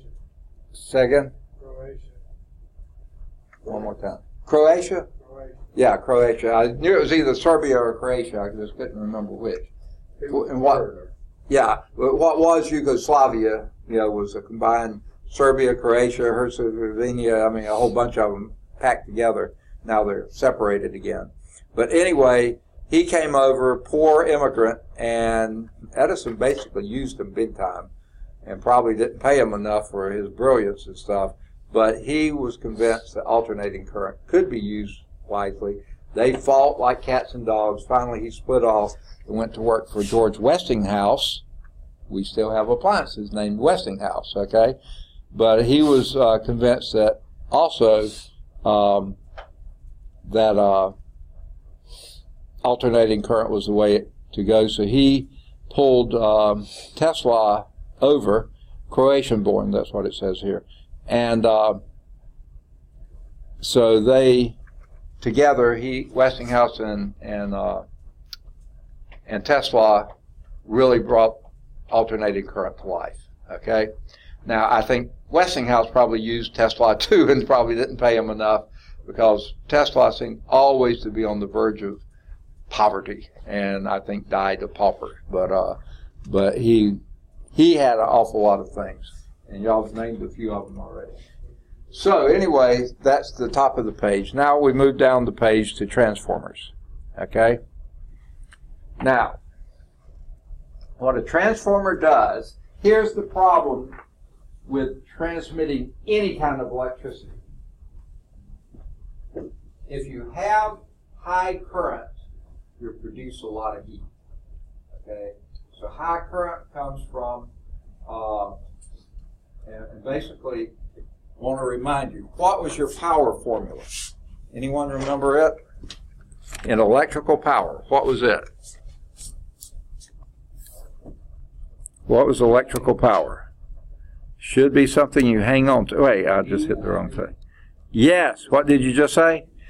P is equal to IV. Perfect. Okay? In the old days, we called instead of voltage, we called it E for electromotive force. One book I teach from still uses that. And I like that because it's P is equal to IE. That says pi, and I love pi, but never mind. This is P is equal to IV. So guess what? For the same power, if you increase the current, you lower the voltage. But if you increase current, you have a lot of line loss, because that's where high resistance comes, and you have a lot of energy loss. So if you increase the voltage, you drive down the current at the same power, okay? And therefore, you can send electricity a lot more efficiently through the long power lines. You know, these great big steel towers, big road cuts they have through there, those are high voltage, very low current. Very effective at sending large amounts of power long distances with very little line loss. But we don't use that big a voltage in our houses or any building. That would fry people, okay? So what you do right outside, well, basically, when those long distance power lines come in, they go to a substation. At the substation, they have transformers. And they drop the voltage, raise the current, send it to neighborhoods. And they have other substations. They go through several of those. If you've ever been near UAB, somewhere south of University Avenue, Boulevard, there is almost an entire block of transformers. I bet you that's for the whole hospitals and university and the whole thing. They just have a whole block. It's all enclosed by barbed wire, not barbed wire, chain link fence and stuff. There was wire at the top to keep people out. But that's the substation that feeds UAB. But even then, it's too hot for your homes. So outside your home, I bet you every one of them, if you live in an apartment or a house or trailer or whatever, find the power pole nearest your home and look at it, and you'll find the transformer. And that drops it down from fairly high voltage, not super high, but fairly high voltage, down to what you can use inside, which is basically the 240 or 360, that then you split down to 120. You can always tell when one of them shorts out, too. Yeah, you sure can. Sound like a bomb. Yeah. And we had a dog that must have happened while she was home, because from that point on in her life, anything that made a loud noise, she panicked. And she never had been scared of that before. So I think a transformer must have blown. Every now and then a squirrel will get in there and you have fried squirrel, okay? But they will knock out a transformer, okay, if they short it out. So the high current, large resistive losses, okay, heat loss, high voltage is very dangerous potential differences because they are huge potential differences. So what they do, the solution of the transformer either boosts the voltage, lowering the current, they alternate them, whichever way you want to go with it. When they're going to send it for long distances, you want to decrease the current, increase the voltage at the same power, and send it the long distances, and then you use a transformer to do the reverse and bring it to boost the current and lower the voltage to get it back for normal use. Here's the relationship. The power in equals power out. Power being IV in as opposed to IV out. Now, what makes the difference in the transformer? The number of coils to the voltage. Now what this is a big loop. I wish they had shown this. I don't know if they're going to show it. I think, yeah, they're going to show it there. So let me erase my formula there. Oh, it didn't erase. There we go. All right. What your basic formula is, the voltage on the primary side, that's the feeder side, primary side, divided by the number of coils on the primary side, has to always equal the voltage on the secondary side, the ratio of that to the number of coils on the secondary side. That's the output side. This is the input side, that's the output side. I like I and O, input output, better than primary secondary, but they use primary secondary. Okay. Now, what are these coils? What are we talking about?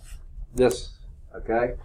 What you have here is a ferromagnetic core here with this one big loop.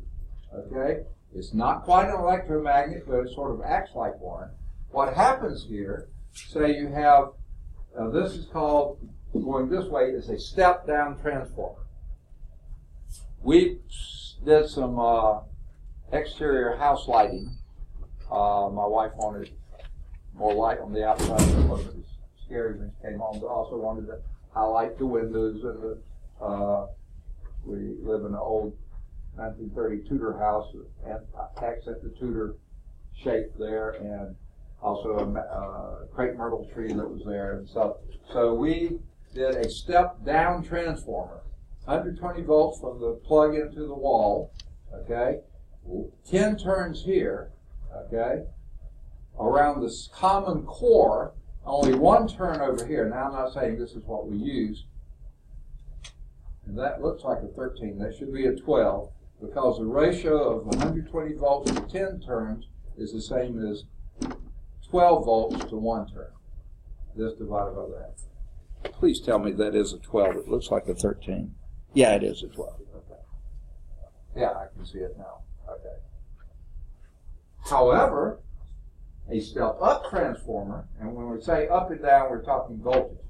Step-up transformer will be 120 volts as the input side, the primary side, 1 turn here, 10 turns here, and now you've stepped it up to 12 because it's a factor of 10. So you go from 120 to 1200. Okay, that's a step-up transformer. This is a step down. There's a step up.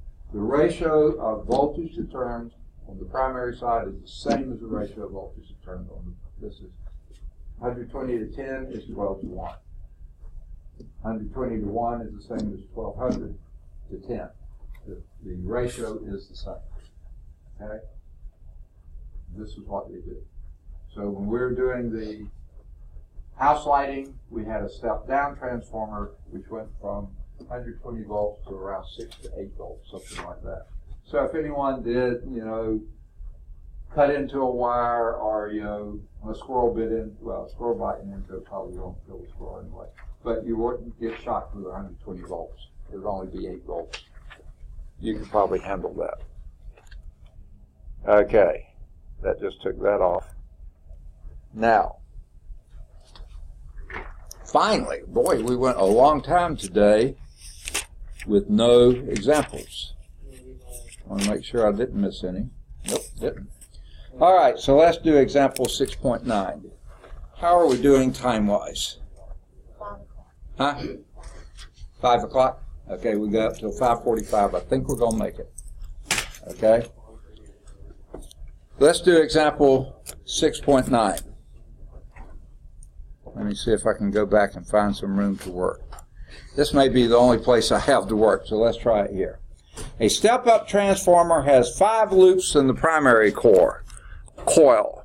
What is the symbol that we use for that? 5 loops in the primary coil.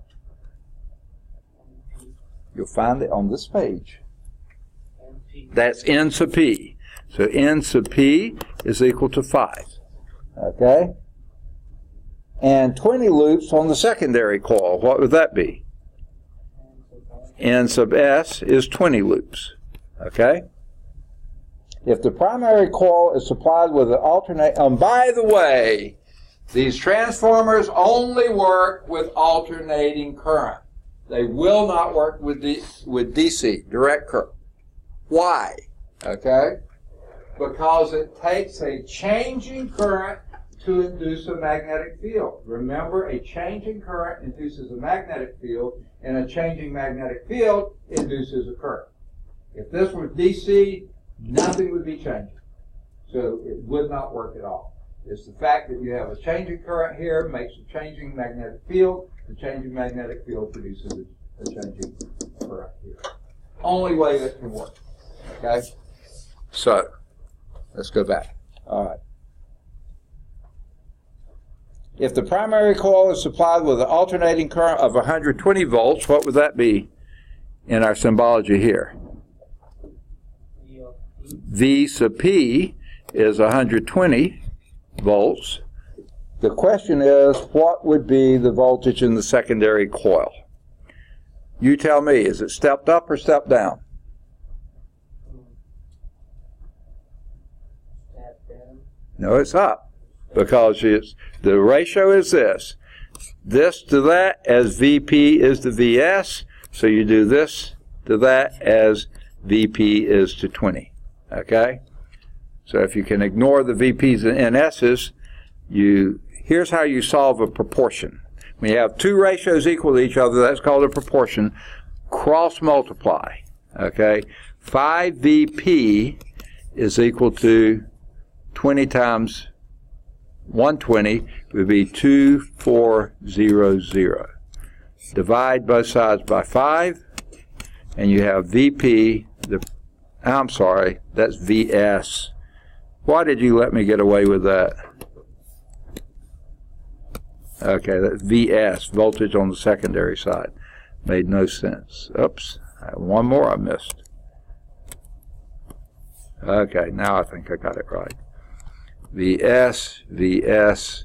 So VS is, that would be 480 volts. Okay? Now that's one way to do it. Okay? That's doing a proportion. Cross multiply across the equal sign, and you get that. The other way to do is the ratio of 5 to 20 is 4. Multiply 4 times 120 and you get 480. That to me is the simplest way. Yes? I'm a little behind. VP is volts on the primary side? Yes. And VS NP is voltage. What's that? NP is what? NP is number of coils on the primary side. Number of turns. Number of turns.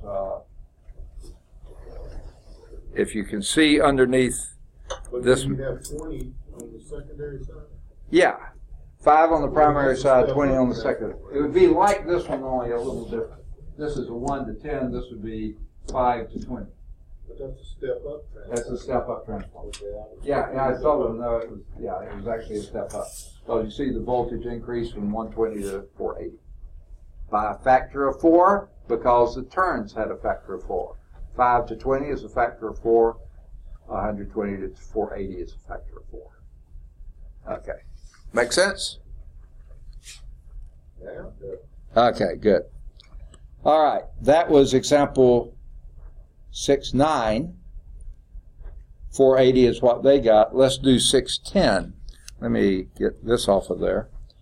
The step-up transformer in this example is supplied with an alternating current at 120 volts and a current of 10 amps. Now that's a lot of current. So this would be I sub P would be 10 amps. Okay? I sub P would be 10 amps. Okay? What is the current flow in the secondary core? Okay, you don't use a proportion now, not quite the same as a proportion. What is the formula you use now? Someone came up with it earlier. Remind me what it was. Here's the hint, right here. Power in equals power out.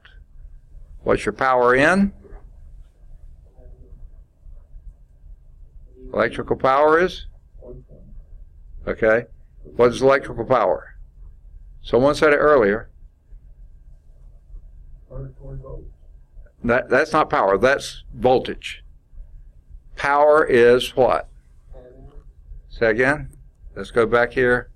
Where is it? IV. IV, exactly. So power in equal power out. This is I primary, V primary equal I secondary, V secondary. Okay? So we're told that IP on the primary side is 10 amps. Multiply that by the voltage on the primary side. That was 120 volts. That's equal to, we don't know the current on the secondary side, that's IS, but the voltage on the secondary side was 480 volts. Okay? Now, what I would do to solve this is divide both sides by 480.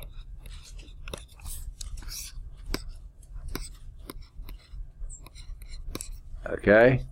Now, the volts go out. Okay? The 480s go out over here. This is a ratio of 1 to 4. We already knew that. So you divide 4 into 10, and you get 2.5 amps. Right? 10 divided by 4 is 2.5. Excuse me, is that 480 under? Yeah, this is 480, what we have here. Oh. My writing stinks, and it's on top of all this stuff. Yeah. It's 480. So 120 will go in 404. We already knew that ratio is going to be 1 to 4. Okay, then divide the 10 by 4, and you get 2.5. So a step-up transformer steps up the voltage, but down the current. That's the good news. Now, the formula in the book is different from that. I'm looking at, Okay, are you looking at equation 6.9? yes, but it has 480 volts as an answer. Say again? The answer is 480 volts. No, you're looking at 6.9. Across the column. When you go back to the other one. Yeah, 480 volts. No, you said up to 420. Oh, That's 480. 480. That's correct. Yeah. It's an ugly 8. In this part, the 8 was ugly. In this part, the 4 was ugly. So there's got to be something ugly ever. I mean, Sorry. All right. Good deal. Does that make sense? Yes, that All right. Good deal. 2.5 amps. All right. And I've not actually seen one of these in person, but I've seen a movie or a slideshow or something like that with this little blurb of concepts applied. If you have a coil of wire, okay, suspended from a rod here, and a strong permanent magnet underneath. Over here you have a strong permanent magnet and another coil over here. No battery supply. None. Now these two coils aren't connected. Now what you do, this is on a bar here, you just get this coil swinging back and forth, or you get it swinging. Okay. All you do is start that swinging, then this one that you didn't touch, it starts swinging. because you provided the mechanical energy to get it swinging. Now that coil is cutting the magnetic field lines of that strong permanent magnet, inducing current. That coil over here, the induced current, changing current, produces a magnetic field, so it starts swinging to alternate the field with the permanent field that's down here. So you get this one swinging, that automatically starts with no battery supply. Okay? You basically have generated your own current. Okay. Human power, got it going. What's that? Human power. Yes, exactly. All right.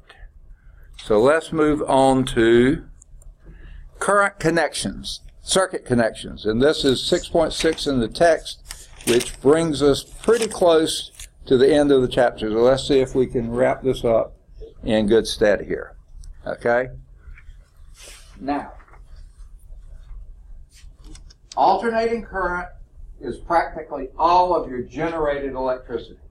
If you have a hydroelectric plant, if you have a steam-powered plant, whether it's coal-fed, natural gas-fed, whatever it's fed by, it's basically going to produce alternating current. That's what we plug into in the wall. Transmitted over high-voltage power lines, step down for use in the homes and industry. Of course, the reason in high-voltage lines has been stepped up to increase the voltage, drive down the current to minimize line loss. Then when it gets back near your home or to the city or something like that, they step it down in voltage, up in current, so that the homes can use it. Okay. Now, direct current, that's used in just about everything in your automobile is direct current, right? Yes. There's hardly any alternating current in it. That generator that's going to recharge your battery, that's the only place, and it has a transformer on it that changes it to direct current. Okay? Your cell phones, your MP3 players, your laptops, just about everything that has a battery associated with it, that's going to be direct current, which is your automobile. It has battery. Flashlights, anything like that. Now, how can I plug my laptop into the wall and get it to work? This thing right here, this is AC coming in here from the wall. It's DC going out here. This is, and people call it different things. I've heard it said this is called an AC adapter, okay? It adapts AC to DC. Otherwise, this wouldn't work. In the old days, I heard people call that a transformer, AC-DC transformer. It's not the best term. We use transformer for what we just talked about. Okay, these are for movable, portable applications. The main current source is a chemical battery of some nature. Now, the real problem comes, solar cells create direct current. So if you're going to use solar cells to augment your electrical use in the house, you have to change that to alternating current because everything in the house works on alternate. Unless you have just a setup that you use that to do your batteries, your laptops, your flashlights, any of those kinds of things that recharge. If you did that, or say an electric car, okay? If you use solar cells just to do that, that would make the most sense. But in order to feed the grid, you have to change it to AC, and that process is an energy waste in itself, but you have to do it. But anytime, that's the main source. Now, if you're using wind, because that's turning things, that's alternating current. So wind power is going to go directly into the grid a lot easier than solar power will. They both are doable, but the wind is more direct. All right. That's not what they were talking about there, but I thought I'd throw that in. So what is your voltage sources in your circuits? Okay, now this is what we did way back in the first lab, okay, that we did in this chapter. A series circuit is when the same current flows through all the elements, okay? That means series. This is your batteries connected in series. The negative terminal of one cell connected to the positive terminal of another cell. What would this be like? You don't actually have wires in it, but what would this be like? Your flashlight. You do positive to negative to positive to negative to positive to negative. What is this doing for you? It's adding the voltage. This is 1.5 volts, 1.5 volts, 1.5 volts. You do that across there, 4.5 volts. You're adding the voltage. Okay? The total voltage is the sum of the single cell voltages. Okay?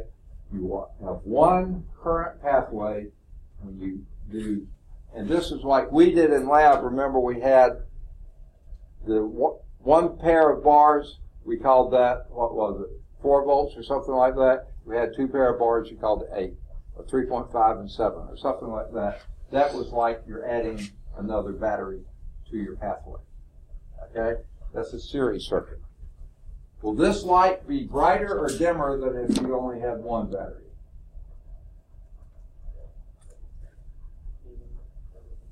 Certainly 3 batteries would be brighter because you have 3 times the voltage, same resistance, so you got more current, you have a brighter light.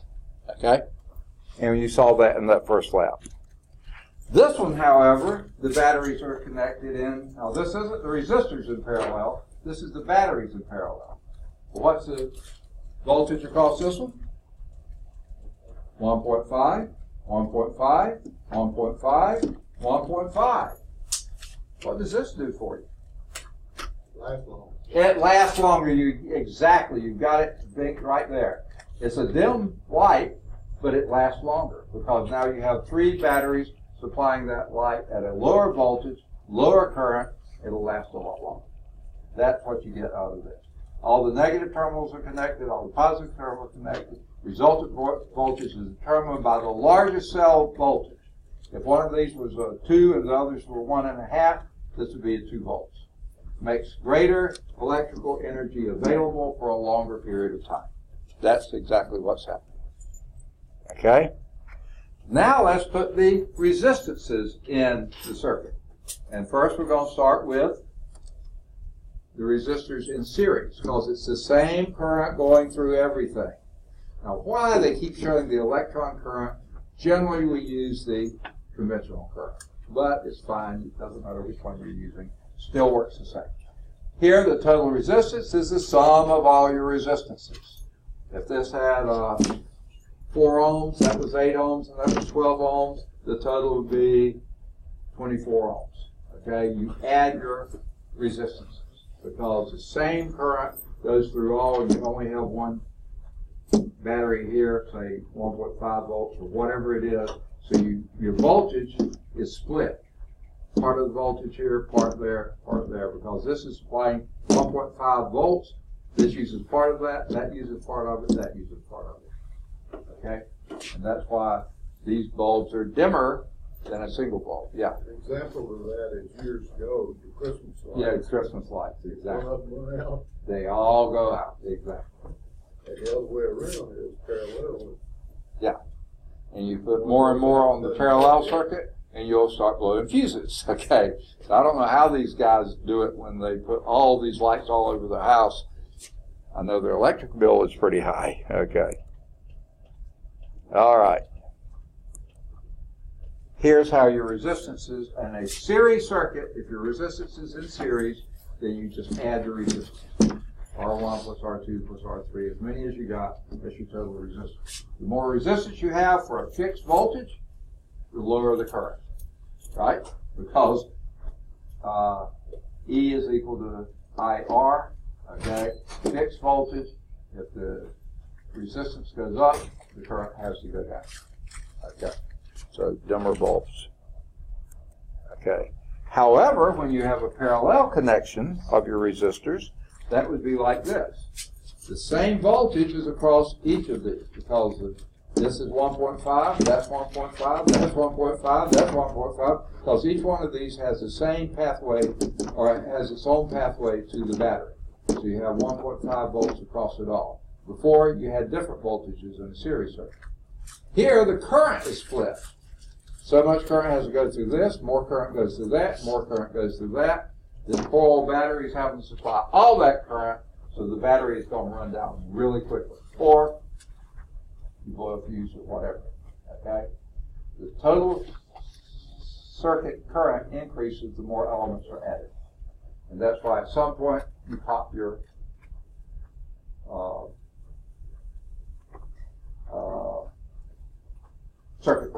Okay, I didn't think of the word. Okay.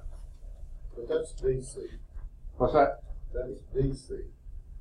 No, oh yeah. Well, it works the same way if it's alternating current. Yeah. Alternating current, you'd have circuit breakers Yeah, rather but it than. says dry cell battery, so that's. Okay, I know, but that's just representing the voltage source. That would be whether it was AC or DC. You could have a little generator here if you wanted to, or plug into the wall. Okay, but you have a fixed voltage across there, and adding more resistors actually drives down your overall resistance. Why? The battery stays the same, or your voltage source stays the same, whether it's 120 or 1.5 volts, or whatever it is, that's the same. You have current going here, current going there. You're increasing the current every time you do this. Same voltage, increased current. That means overall your effective resistance is less because you got the same voltage supplying more and more current. And that more and more current will then blow your fuse or your circuit breaker. Now you can't see that. Oh, there it is. Here's how these resistances add by reciprocals. 1 over your total resistance is 1 over your first resistance plus 1 over your second resistance plus 1 over your third. As many of them as you have there. And the more of these you add, this gets to be a bigger and bigger number, but then it's the reciprocal of this, so this gets to be a smaller number. So the more you add, the less total resistance you have. The less total resistance, the more current, the more likely you are to blow a fuse or a circuit breaker. Okay, so this is what we run into in your homes. Okay, some things are done parallel, most things are done parallel, but some things have to be series. In this room, what's parallel, what's series? The projector and the laptop. Okay, the projector, you don't see the wiring in that, but that projector is fed through there. So yeah, that's in, you might say in series. But I was thinking of the other stuff out here. Plugs are parallel. Second? Plugs are parallel. One more The time. plugs parallel. The plugs are parallel. You're absolutely true. Okay? Because if I plug in something and then unplug it, it doesn't shut down everybody else. How about the lights up here? Are they parallel or series? Series. The lights? If I pull out one tube, do they all go off? I thought it turned off. Okay, yeah. The switch has to be in series with all of them because you turn on the switch, it turns them all on. Turn off the switch, it turns them all off.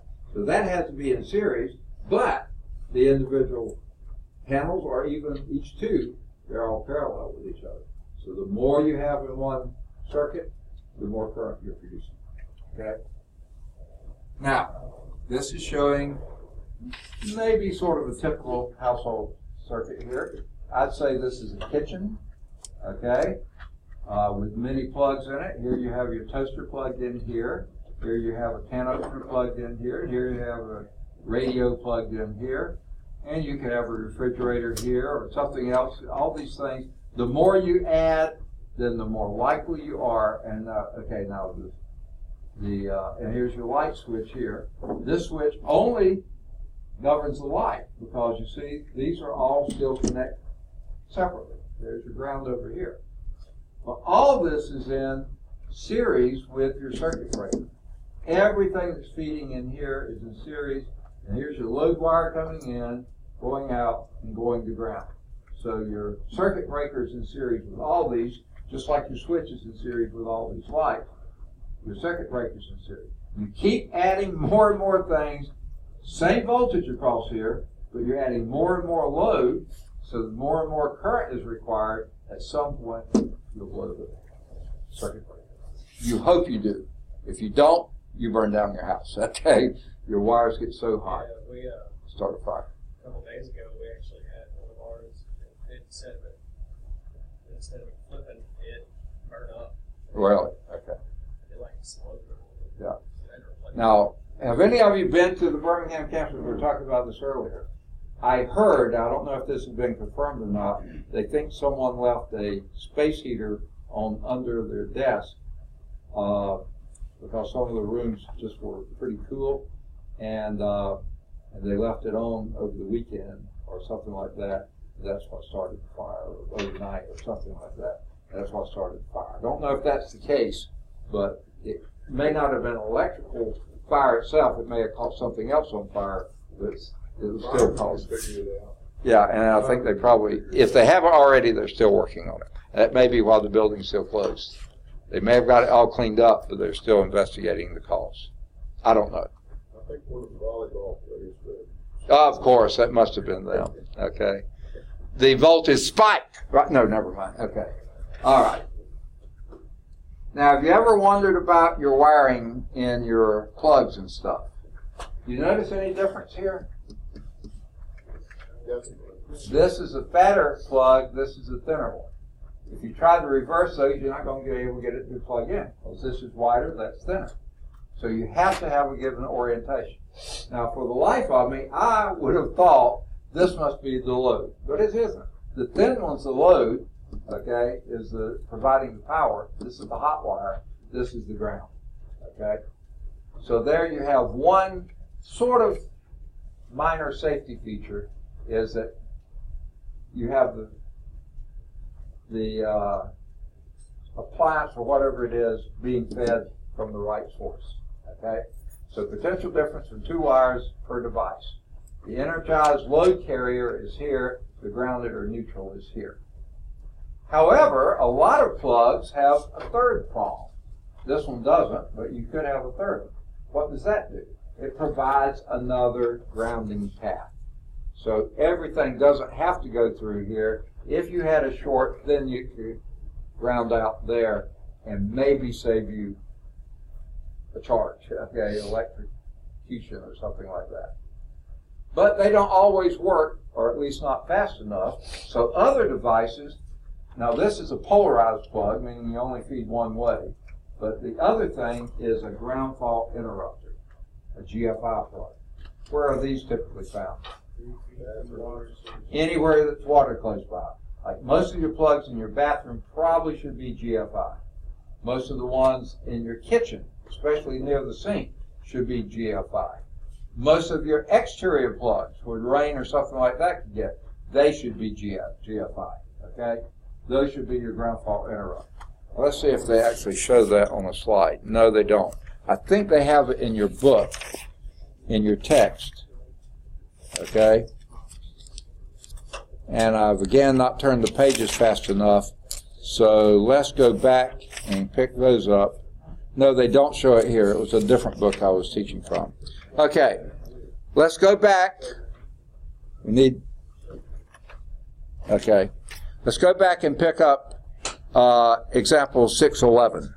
I missed that. Sorry about that.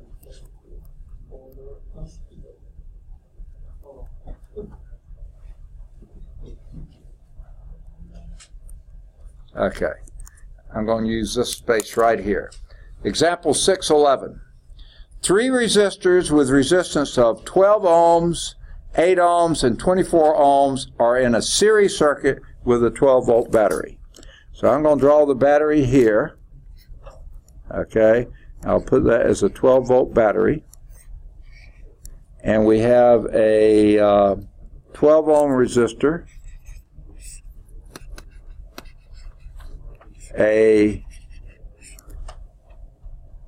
an 8-ohm resistor, and a 24-ohm resistor. Okay? There's our setup. The A part of the question here is, what is the total resistance of these 3 resistors? What is your R sub T? Total resistance. Say again? Okay, yeah, that would be 20 plus 24 is 44 ohms. Okay? B part. How much current can move through the circuit? How would you determine that? Okay, so R, so if you want to know the voltage, you take the I times the R. okay, so their I is equal to V over R. Is that what you said?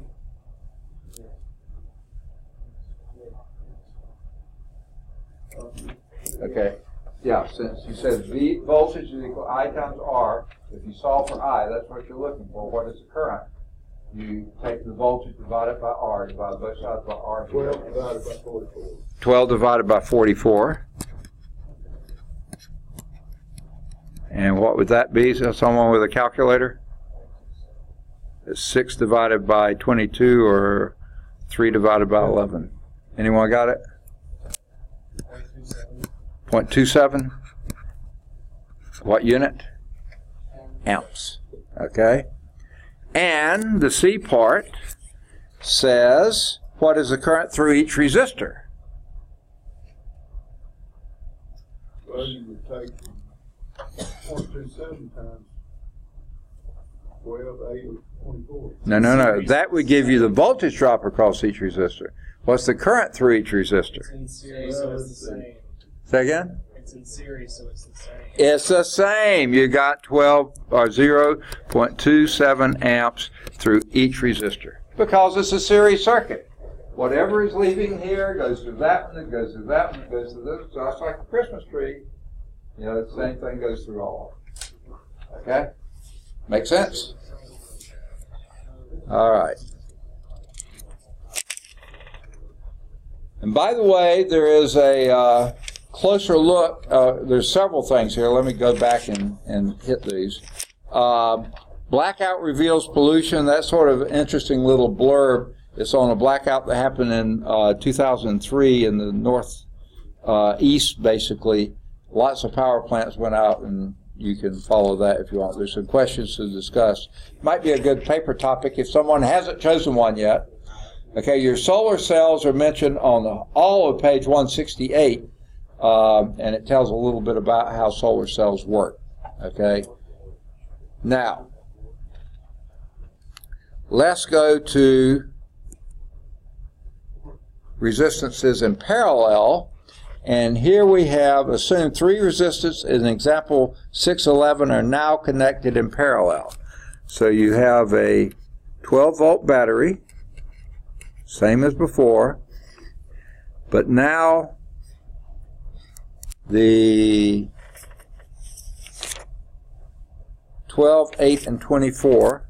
Here's your 12 ohm resistor, your 8 ohm resistor, and your 24 ohm resistor are connected in parallel back to the battery.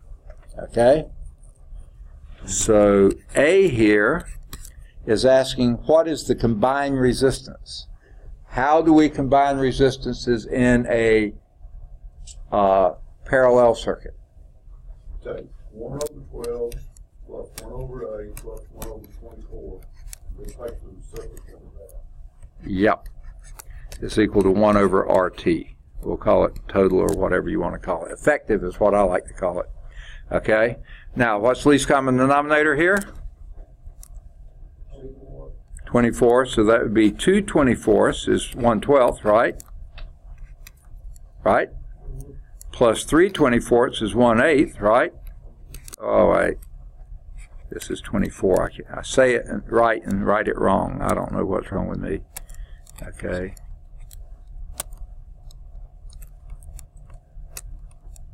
Twenty-fourths. And 1/24th is 1/24th. That's equal 1 over, I'm going to put RE for effective resistance, okay? Add those 3 together, you get 6 24ths, right? I can't write there because it won't let me, okay? I'll write over to the side. This, whoa! Okay. That's equal to 6 over 24, which is 1 over 4, right? So what's your effective resistance? 1 over that is 4 ohms. Now there's the surprising part to me anyway, is that your effective resistance of this, if you made that all one resistor, would be a 4 ohm resistor. Less than any one of those. Has to be less than any one of those. So your effective resistance goes down. Okay? So there's the A part. The B part says what is the current in the overall circuit. So what's your I here?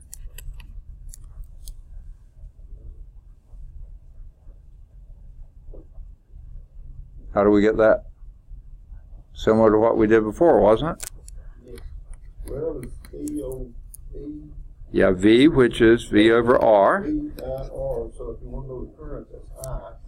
So you take V divided by R, so that would be 12 volts divided by, now it's a 4 ohm effective resistor, and what would that be? 3.0 amps. Wow! It was 0.27, that's just a little over a quarter of an amp. Now it's 3 amps. That's 12 times, almost 12 times the current going through this. Whoa. Okay? Now it says what is the current through each resistor. Now that C part, because we do have different current through each resistor. So how do we get the current through the 12 volt? I'll call that R sub 12 ohm resistor. What would that be? Again, V over R, right? The voltage across this one is your 12 volts. And the resistor here for the 12 ohm is 12 ohms. So how much current goes through that? 1 amp. Okay. How about the current through the 8 ohm resistor? That would be 12 volt divided by 8 ohms. And what someone said, 1.5 amps, right? And the I through the 24 ohm resistor would be 12 divided by 12 volts divided by 24 ohms, and that would be 0.5 amps. Well, let's see if this makes sense. How much we have here? 1, 2.5, 3 amps. Whoa! Messed up something.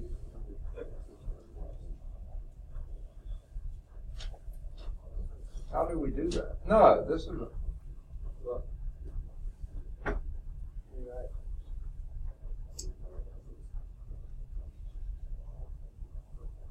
12 divided by 12 is 1, 12 divided by 8. That's not right, is it? That's right. 12 divided by 8 is 1. No, that's right. 12 divided by 8 is 1.5. Yeah, and 12 divided by 24 is 0.5. So that, oh wait, that's right. Huh? This is 2, and 1 is 3. We're supposed to have 4. Isn't it all proportional? Did I get that one wrong? What was your resistance? No, it's 3. Amps. Oh, I'm sorry. This is 4 ohms. That's 3 amps. I'm sorry. Okay. Up there we got 3. I'm sorry. I'm looking at the wrong part. 3 amps, 3 amps. Good deal. Whew. It's late in the day. 3.0 amps. And that's the same thing we got here. Good deal. Okay? All right. Any questions on that? Okay. So we've done this. We've done that. That's the last slide. Okay? And you know what I'm going to say next. Nothing replaces reading the chapter. So folks, if you haven't read it already, far better, everybody, far better to read these chapters ahead of time than afterwards. You read them ahead of time, then what I say probably will make more sense to you. Or you can correct me when I get it wrong, okay? I won't be saying as much wrong stuff, okay? But even if you haven't read it yet, read it before your test. And once you've read it, there is a summary here. Now, this is one of the longer summaries we've seen. And one of the things I focus on are the words in italics here, so I think that would be a useful thing to focus on. Then you have a summary of equations, and this chapter has more than most. This has 11 equations that you can use, okay? And then it has key terms. Most of these key terms were the same as the italicized words in the summary, but they're written alphabetically, but they give the page numbers. This is a fairly long list here. Excuse me. Excuse me. Excuse me. Excuse me. Excuse me. All right. Excuse me. All right. Then they have the applying the concepts. 50 questions on the nose, okay? These are probably the best things you can use to study for your test. They're multiple choice. Most of your tests will be multiple choice, though I guarantee you will have at least a couple of calculations, and you will have probably maybe a little bit of fill in the blank. I don't remember for sure. But this chapter's got to have some calculations. Questions for thought, only 12 here. That's fewer than normal. But for further analysis, you have 7, which may be a few more than normal. And then there's an invitation to inquiry. If you want to look at that, you might see something you might use in the paper topic. The parallel exercises, Group A, have answers in the back. If you have a big book, I haven't been able to figure out if they're in the small, thin book or not. They may or may not have them there. They should. I asked them to, but I don't think they got them there. These are a lot like the examples we did in class. Okay? Best way to study there. All right, if you have a big book, we are skipping Chapter 7. So next time, we will be starting Chapter 8. And if you have the thin book, that's all you got, is Chapter 8. You may have Chapter 9, but we're not going to get there, I can guarantee you. Okay? Chapter 8 is the one and only portion we're going to do on chemistry. So it's just going to be a basic introduction to chemistry. All right. So let's talk about next time. We finished the chapter today. That means next time we'll be totally in Chapter 8. And we won't, I don't think we'll finish Chapter 8. So we'll be in Chapter 8 most of the time. When we finish Chapter 8, if we do finish it before the period's over with, then you'll have your test on Chapter 6. If we don't finish Chapter 8, because we got, with no lab next time, we got a good old 4 hours of class. So I think we'll finish Chapter 8 in 4 hours, or at least get a good start on it. Okay? No lab next time. We have lab today. Next 2 hours are going to be in lab. Okay? I don't think it'll take you that long, but we'll go to it. Okay? So next time, we'll start Chapter 8. We'll get as far as we can in 8. If we finish 8 and finish it before the period's over, you can take your test early. Chapter 6 test early. If we don't finish Chapter 8, we'll go until 7:15, and at 7:15 we'll stop and have the test. Okay? So that's next time. If we do, whether we finish Chapter 8 or not, the following Tuesday we'll have the lab. We'll finish Chapter 8. If we didn't finish, then we'll have the lab on Chapter 8. All right.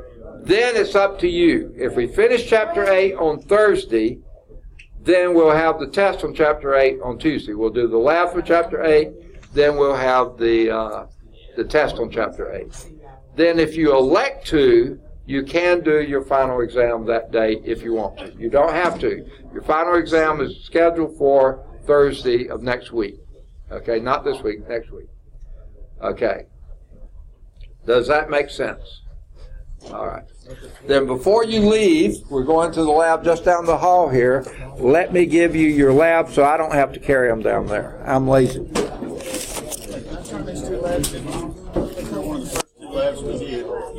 Yeah. Okay, great. Thank you. Okay, don't leave. All right. I got that Tabisha, however you pronounce Take a break. that. Go down to the lab. I told it. It's going to take me a little while to set up, but not super long. Okay?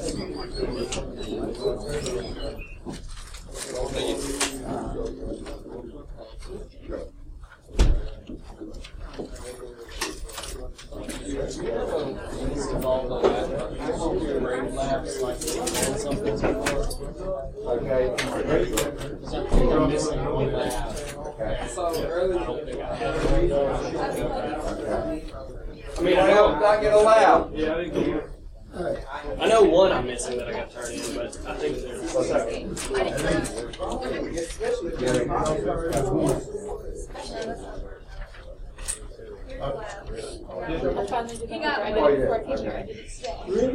I gotta finish mine. I had started with mine. Excellent. Thank you. Okay. Why don't we do it right after well? Oh, I'm sorry. I saw something in your hand that would make you turn that. Okay.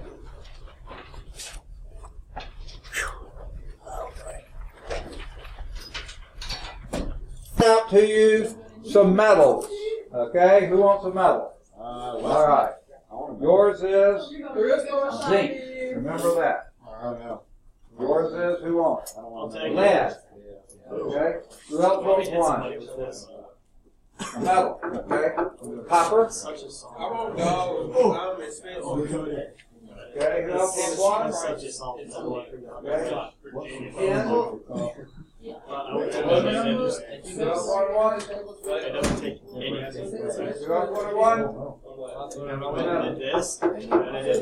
Anyone else want a medal? I'll take another gun. No, you don't need another. Here, give him one. Is it silver? Who wanted one? No. Okay, there's nickel. Okay. And here is iron. Yes. Iron. Who wants iron? He does. Okay. Yeah, I'll take one. Okay. Now a few others. See, Plastic. Oh, my mama slapped me. Who wants plastic? Oh, we too Okay. expensive for some plastic. Wood. Wood. Somebody. Okay. And styrofoam. I can some styrofoam. Okay. All right. Back here. I'm going to try to get my computer so it turns around so maybe it can pick up the sound better. Okay, back here we have a board with a bunch of magnets on it. So someone gather on around, everybody gather around so you can see. Okay? This happens to be a magnet right here. Okay, you see it? That's a lot of magnets. Okay, yeah, there's one here, there's several Toyota. here. Huh? Okay, so who's got aluminum? Aluminum? Okay, hold it against the side of the magnet, see if it sticks. Okay, aluminum's a fairly good conductor. What you think? No, aluminum is a no. Are y'all doing? It's aluminum D-weight? Okay, you're determining which are attracted by the magnet. Aluminum? What was that? Aluminum? What was it? She already did it. What was it? No. Okay. Copper. Who has copper? Very good conductor. I got copper. Okay. What does it do? He has a no. Nada. Not. Okay. So that's a no. Iron. Who has iron? I like to He does. Oh, aluminum is Al. Oh, look at that. Iron was. Okay. Cu is copper. Al is aluminum. That's a no. Cu is copper. That's a no. Iron was? It should be no. Yes. Fe was iron. Lead is Pb. Who had lead? No. No. Nice heavy metal? No. Nickel. Who had nickel? Okay, what you think? No. Against the magnet. No. Sideways. Sideways. On the side of the magnet. I can touch it. What you think? Yes. Nickel did. Tin. Sn. Sort of a shiny one. Okay. Hold it against the edge like that. See if it sticks. No. No. Tin did not. Zinc. No. Zinc is a no. Plastic? No. Okay, we know that's a no. Let's try it. Nope. Okay. How about wood? Okay, we know that. And styrofoam. You know, styrofoam sticks things sometimes, won't it? No. This should have Okay. shot me. Not today. Okay. All right. So if you'll take those metals, I need all 7 of the metals back. 1, 2, 3, 4, 5, 6, 7. Good. Now, styrofoam, wood, and plastic anytime. Okay, wood and plastic. Thank you so much. Okay, we got the first part done. That's 2. And by the way, there's no questions here, so don't worry about the 1, Roman numeral 1. So we did 2A. Let's do 2B. Okay? Y'all ready? Why y'all went back, I don't know, because we need to be here. Okay? So gather around. All right. Now, we got 2 pins here and iron filings. Okay? The table's a little wet, so don't get your papers wet. Okay, I don't know how we got it wet, people. Okay, 2 pins in the iron filing. Someone pick one of them up. Boop. No, I'm just kidding. Oh, do you think that's magnetic? Whoa, I would say so. Sorry. So Okay. So hang on to that. You've got the magnetic one. Someone else pick one. I guess I'll pick one. Okay. Just very little magnet. Just a tiny amount. I just want to get these off. Or is this Okay. me writing something down? Huh? Or is this me writing something down? No, It not is? yet. Okay. Okay. Now, test one to see if it's magnetized by touching the point in the container of iron filings, and Melody's was. If it is magnetized, it says place it near a thing of water. We don't need to do that. We've got a good old compass here. If I can get it to face north. So you take the point of that magnet and hold it near the North Pole and see what happens. The North Pole of the compass. What does it do? It's moving. And what does it do? It attracts it. So what must the point be? South. A south pole. Hold the point near the south pole of the magnet. Ooh, it repels it. So it must be a south. How about okay, I forgot to do this. Why don't you take that and put the head, not the point, the head in the thing and see if it's magnetized too. I would say so. Okay, so let me get this off. I don't want these iron filings all over the lab. So, okay, so let's see. That head then, not the point, the head, hold it near the North Pole, and what does it do? Oh, wait. Don't do it straight above it from the side. Yeah. Okay, what does it do? Not a thing. Huh. That's bizarre.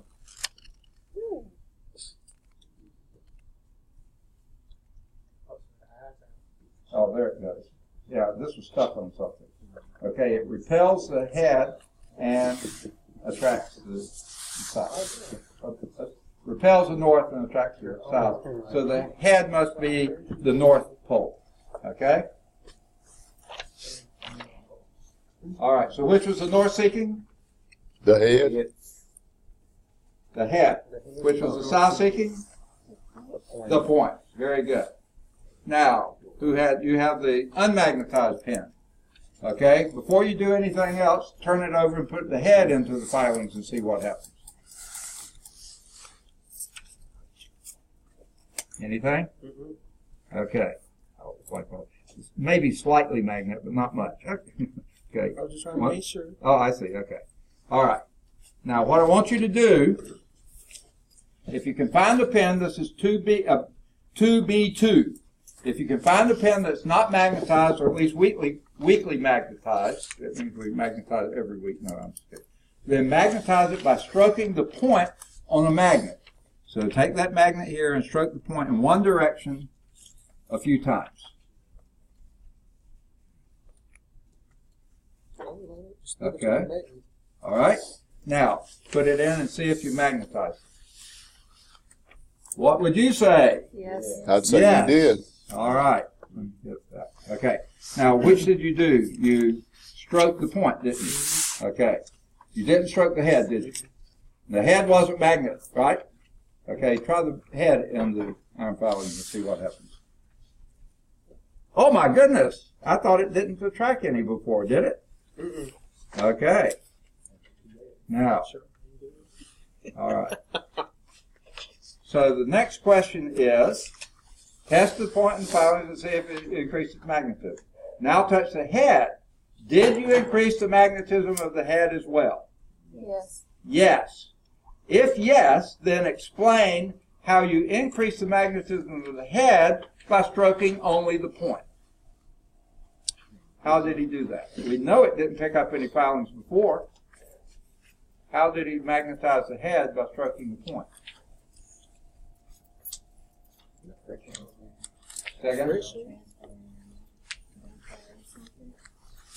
Okay.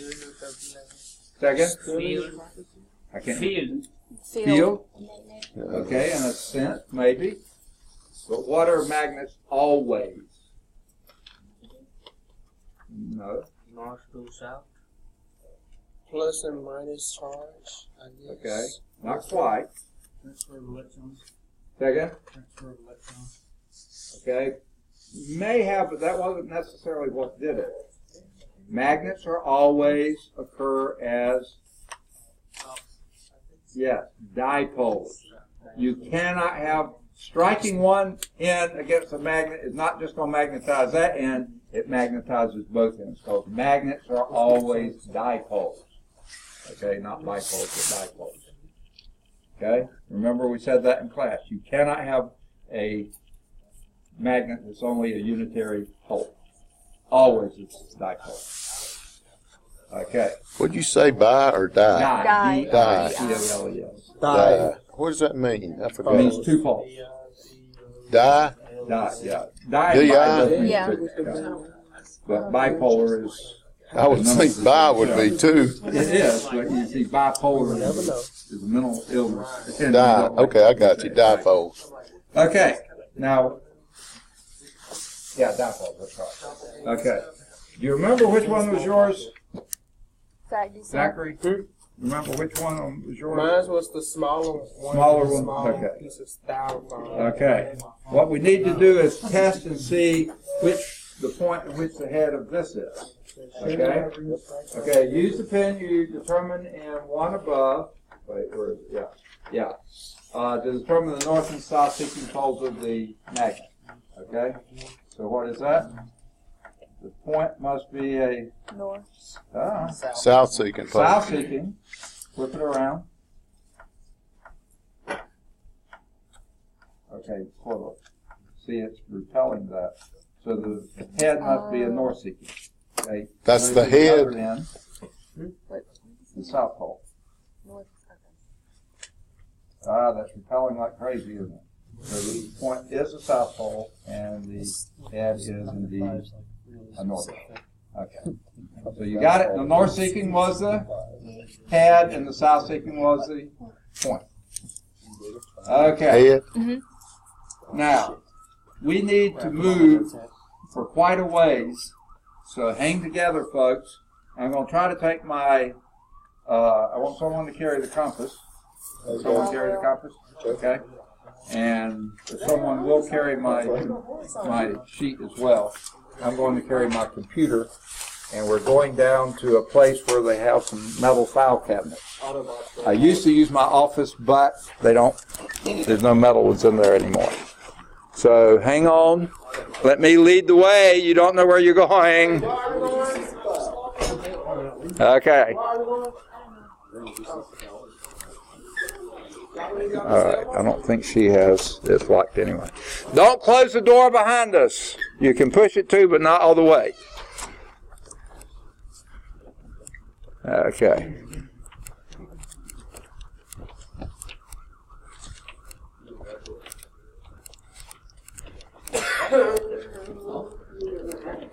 Okay, and I gotta wait and make sure everybody gets out. Okay, sorry Gary that we gotta do a few steps. Is everybody out? Nope. Is everybody out now? Nope. Is everybody? Nope. Is everybody out now? Zachary, were you the last? Were you the last in the room? Yes, okay. Come down this way.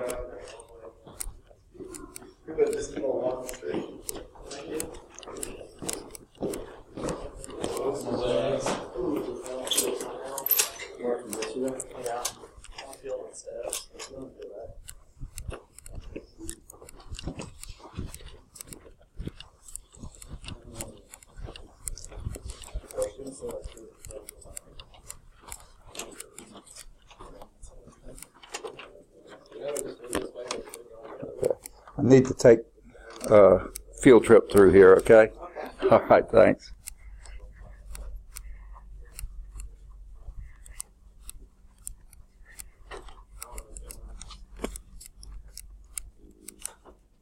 Okay, yeah, sort of spread out in the room here. Try not to knock anything over like I almost did.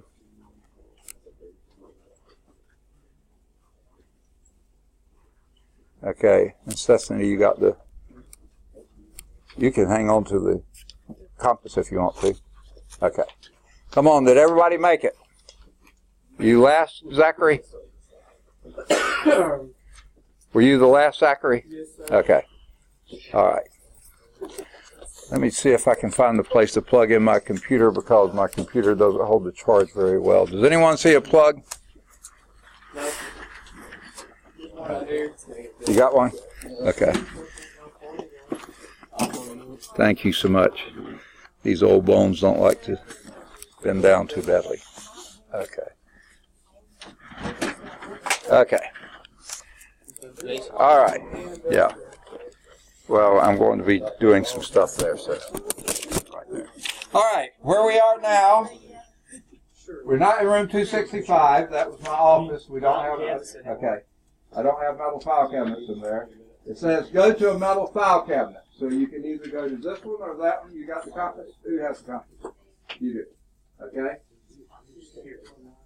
So hold the compass. Come on, bring it over here. Metal file cabinet. Okay? And, okay. So let's stand back a little bit. Let's get it lined up. So that's facing north. Okay? Or pointing north. Okay? Fine. Okay. Now, what you're going to do is go to the metal file cabinet in the room, hold the compass beside the file cabinet near the top. So bring it over here some way. Oh, and what happens? The top is attracting the north pole, seeking pole of the compass. Okay?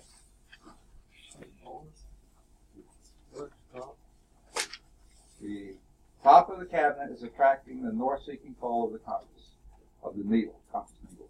Okay. Now, why do you reckon that might be the case? Magnets. Say again? Magnetism.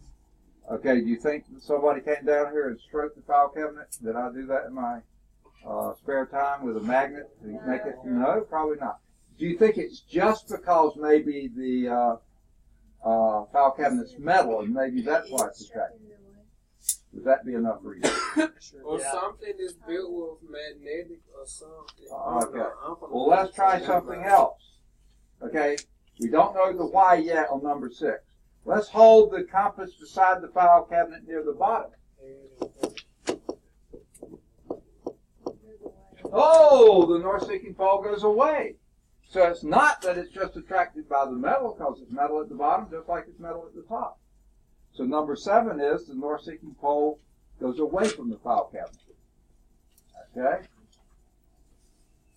Now, I have a question. I want someone, maybe the one with the compass, maybe you're a good one. Which way is north? Wait, let me say it this way. Point toward the North Pole. Someone point toward the North Pole. Okay? Up in the air. Okay, that's interesting. Where would be the North Pole? Okay? 2,000 miles that way. Okay, just think of this. They're pointing this way, folks. Do you think the North Pole is that way? No, I'm pointing into outer space this way. Just like you were pointing outer space this way. Ah, the North Pole is down there. Because you have to go around the curvature of the Earth. So actually, the Earth's magnetic field lines have an up and down component as well as a horizontal component. So the North Pole is actually down that way. Okay? The North Pole is, well, not south. That's correct, north, but it's downward as well as upward. Okay? So therefore, the top of the file cabinet is pointing toward the South Pole, kind of, and the bottom of the cabinet is pointing toward the North Pole. So that's what makes, okay? Did y'all get it? The file cabinet is a weak magnet. Wait, for this, for number 5, why? Number 6, why? Yeah, number 6, why? Now, why is that? The why is what? Number 6, because the file cabinet is indeed a magnet. It's a weak magnet. It's a weak magnet. Okay? Now, how did it become a weak magnet? Maybe the properties of built with, I don't know. The what? Maybe the properties was built with, I don't know. Okay? We can go to any of these, huh? Like contacted with other materials. Okay. Do you remember the story of my hammering the nail into the post? What happened? By perturbing or banging on the hammer, aligned those domains, because I was in the presence of the Earth's magnetic field, because I was lined up. Well, guess what? Ever since these file cabinets have been here, people have been opening drawers and closing drawers, opening drawers and closing drawers, realigning the domains in the presence of the Earth's magnetic field, and that set up the whole file cabinet as a magnet. A weak magnet, but a magnet. The banging of the drawers, perturbing, okay? So that's the answer to number, actually that's number 6 too, okay? No, not yet. That'll be number 11, okay? That'll be number 11. Yeah, explain how you made a magnet with the file cabinet. Number 9 and 10 we're not going to do. I tried and tried and tried. I can't get it to work, okay? So cross out 9 and 10. But number 11 does apply. How the file, yes. What about number 8? We're going to go back to 8 in just a second. Okay. Okay. Number 11, explain how you made a magnet, or someone made this a magnet, by banging it, perturbing it, jostling it in the presence of the magnetic field, the Earth's magnetic field. Okay? Now we go to number 8, and you might be able to answer that already. Which is the north-seeking pole of the file cabinet, the top or the bottom? Really? The bottom, because that attracted the south pole of the compass, right? Remember? Well, hold it. Hold on a minute. Come and check it out. Huh? Okay. Number See, 7. you hold this down near the bottom, it attracts the south, so the bottom is the north-seeking pole because it attracts the south pole, north-seeking pole. The top attracts the north pole, that means it's the south-seeking pole. Got Wait it? a minute. Number Okay, 7 says down the to 10. south-seeking pole attracts. Okay. The number 8, which is the north-seeking pole of the filing cabinet, the top or the bottom? Bottom. Number 7. Oh, okay. No, number 7 I thought we had already done. Bottom. Well, I was confused. Okay. Number 7, I got north-seeking points away from the cabinet. Yeah, the north-seeking pole of the compass points away from the cabinet because that is the north-seeking pole of the cabinet. North poles repel each other. So you're right. Number 7 says the north-seeking pole of the compass points away from the bottom of the cabinet. That was absolutely correct, what you had. Okay. I can't tell if I've been recording or not, but whatever. Did I even turn the recorder back on? Let me see. Yes, it's still on. Okay. Everybody got it? Yeah. Any questions? Okay, let's go back to the lab. North-seeking. Okay, wait. There's a question. Number 8. Number 8. Which is the north-seeking pole of the filing cabinet? The top or the bottom? The bottom, because it repels the north-seeking pole of the So compass. we are not doing 9 and 10. We're not doing 9 and 10. Okay. And this has already been unplugged. Thank you so much, Colton, or whoever did it.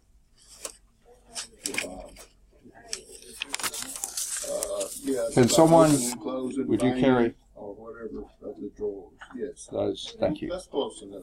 I think you'll accept that. Okay. Just agitating it, aggravating it, or whatever. All right. Now we go back to the Yeah, class go or the lab. slow. Thank you, Denise.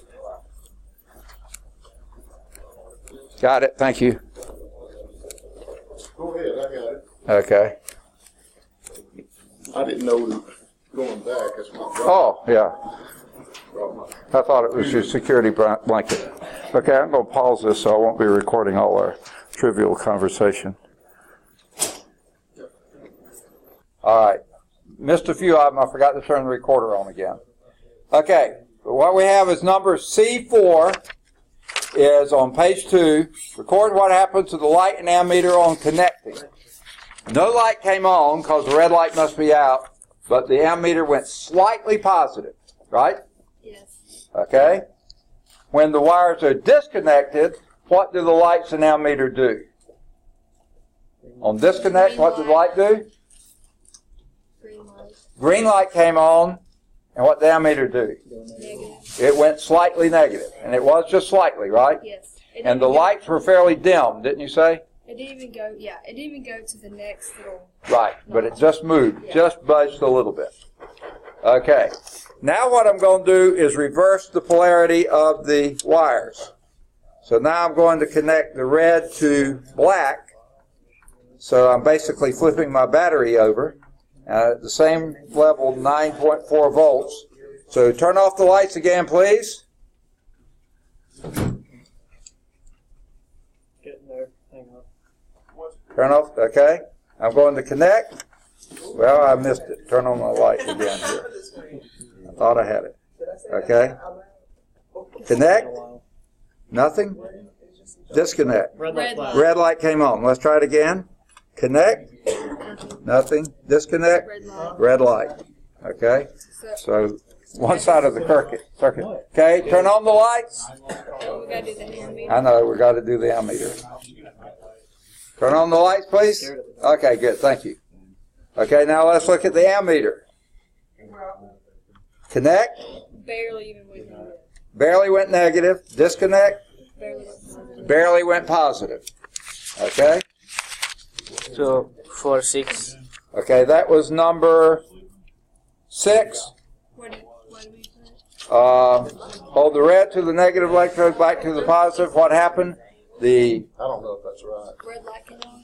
red light, no, on disconnect. Still no light on connecting and slight negative on ammeter. Okay, that's number 6. No light on connecting, but slight negative on the ammeter. Then flip the page to disconnect the circuit. What happens on number 7? When you disconnected,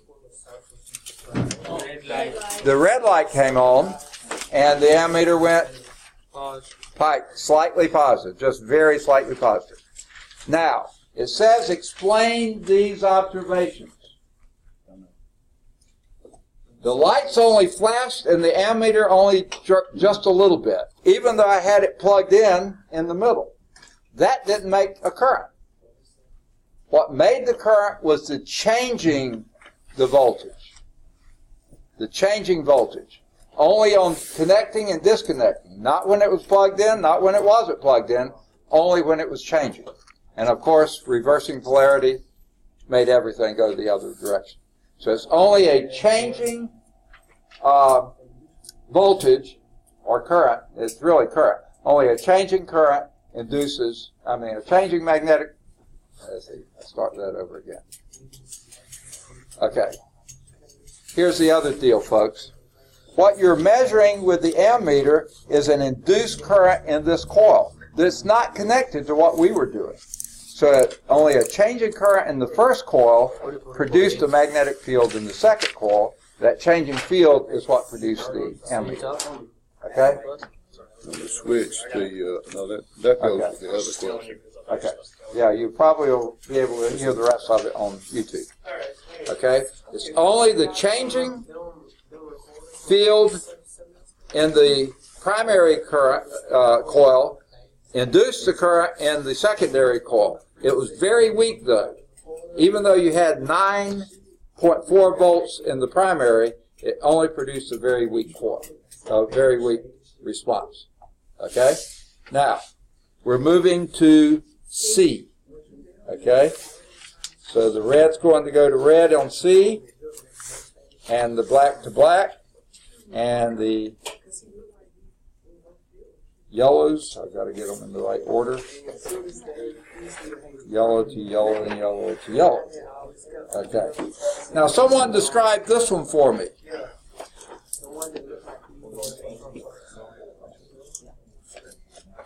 What we're connected when we put current to it is the inner core.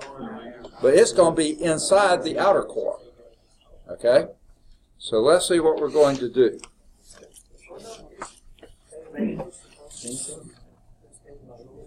And by the way, I was supposed to be at a 9-volt battery. I should have been that at the beginning because I didn't read carefully. Number 4 said at station B, a 9-volt battery, I went with the 9.4. So that's what we should have been to begin with. No wonder we weren't seeing anything before. Okay? Now, we're going through the same exercise here at station C.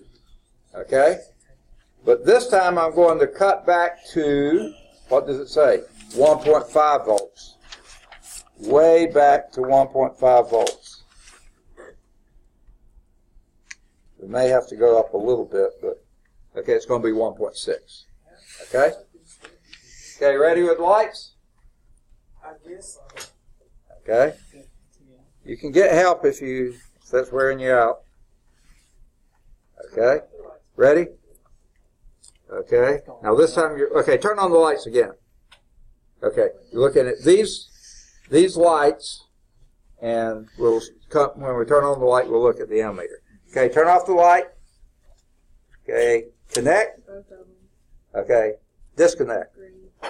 Wait, connect. Red. Red, Yes. disconnect, Green. green. Okay? Okay, turn on the light, please. Okay? So you said a red light come on when it connected? Yes. Yeah. And a green light come on when it disconnected? Disconnected. Okay? And which one are we on now? Number 9. And this is connecting and disconnecting. So put them both here on number 9. Okay? The red light came on connecting, green light on disconnecting. Now let's do the ammeter. Okay? Now remember, we're only at 1.6 volts now. Connect, It went positive. positive, disconnect. Negative. Okay, did it stay positive and negative, or just jump up there and jump back? It jumped. Okay, all right.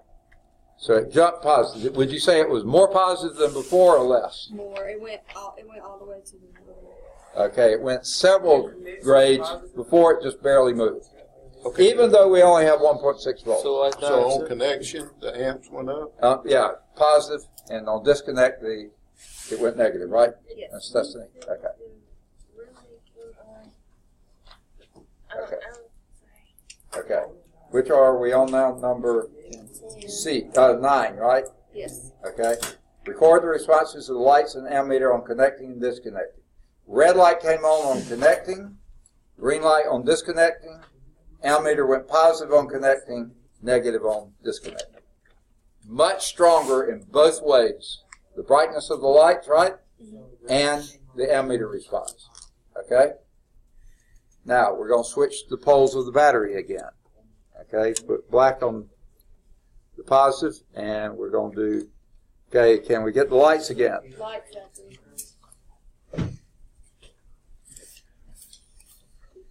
Okay? Connect, Not red. disconnect, Nothing. connect, wait, I'm missing it.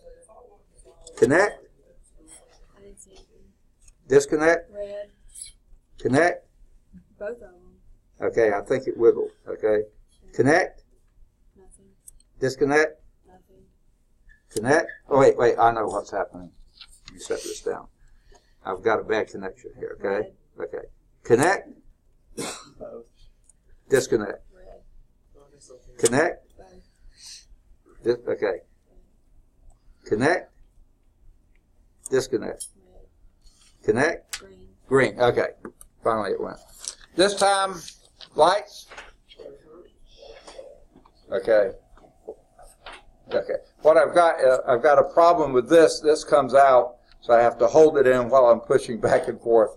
So it's sort of messy. So when I reverse polarity on connection, the green light came on. Was that right? Yes.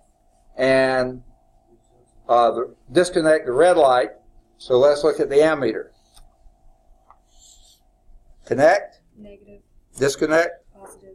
Okay. On connecting, it went negative. Disconnecting, positive.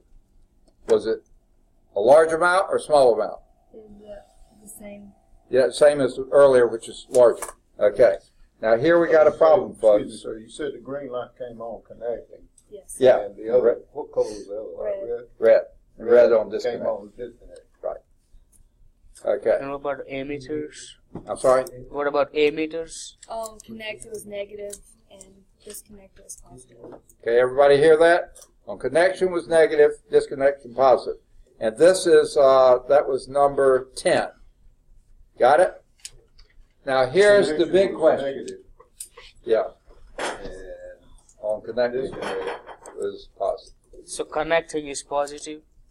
And connecting, wait. Yeah, connecting went negative when we reversed the poles. Okay. And disconnecting went positive. Okay, that's number 10. Now, number 11 is the big question. Why were the responses greater at station C, okay, than they were at B, even though B had 6 times the voltage? The double coil. Second? Rounds of the Okay, coils. you got it. On this one, remember it's the number of field lines being cut. On this, only the field lines at the end of the coil are being cut by the little one, the changing field lines. Here, all the field lines are being cut because it's inside. So a very small battery can produce a big response in the outer coil So because it's inside. More field lines are being cut. So number 11 is many more field lines are being cut at station C than at B. Many more. Field lines are being cut. All right.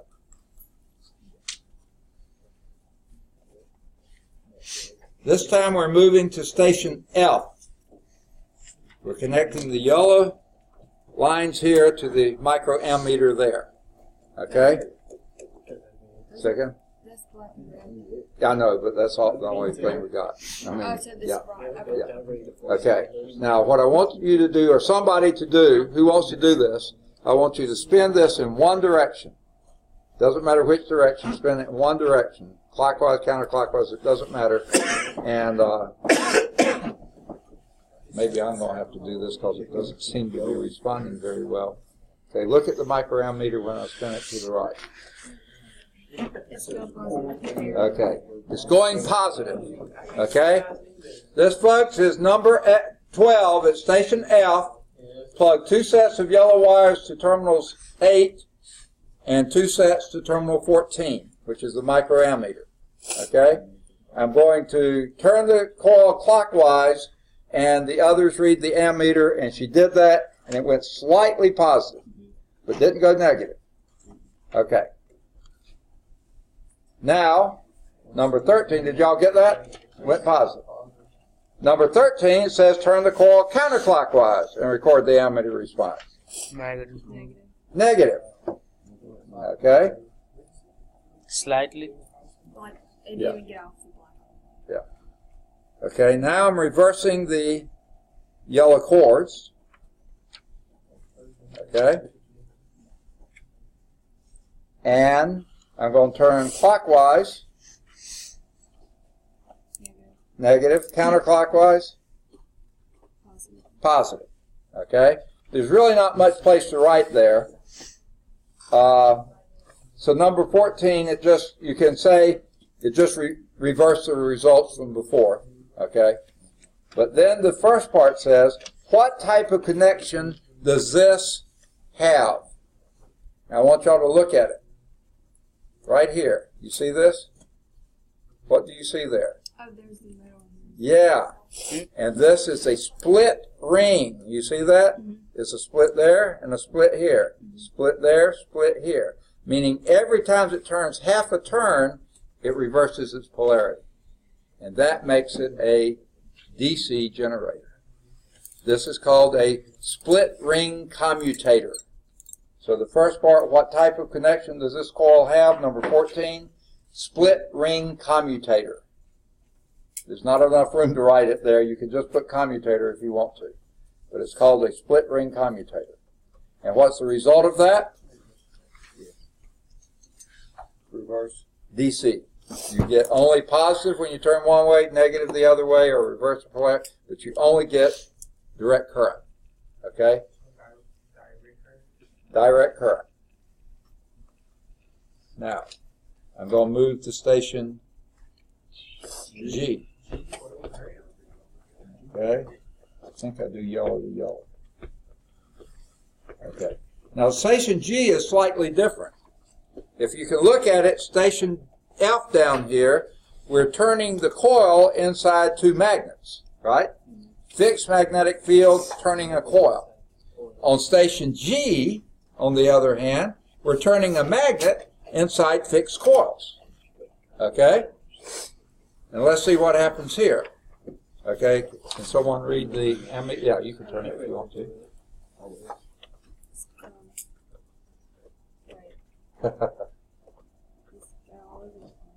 Yeah, but it's going both plus and negative, isn't it?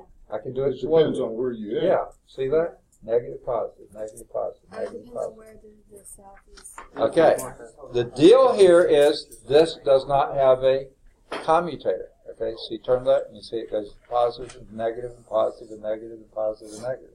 This is AC current. This is your standard generator. It's producing alternating current. Why?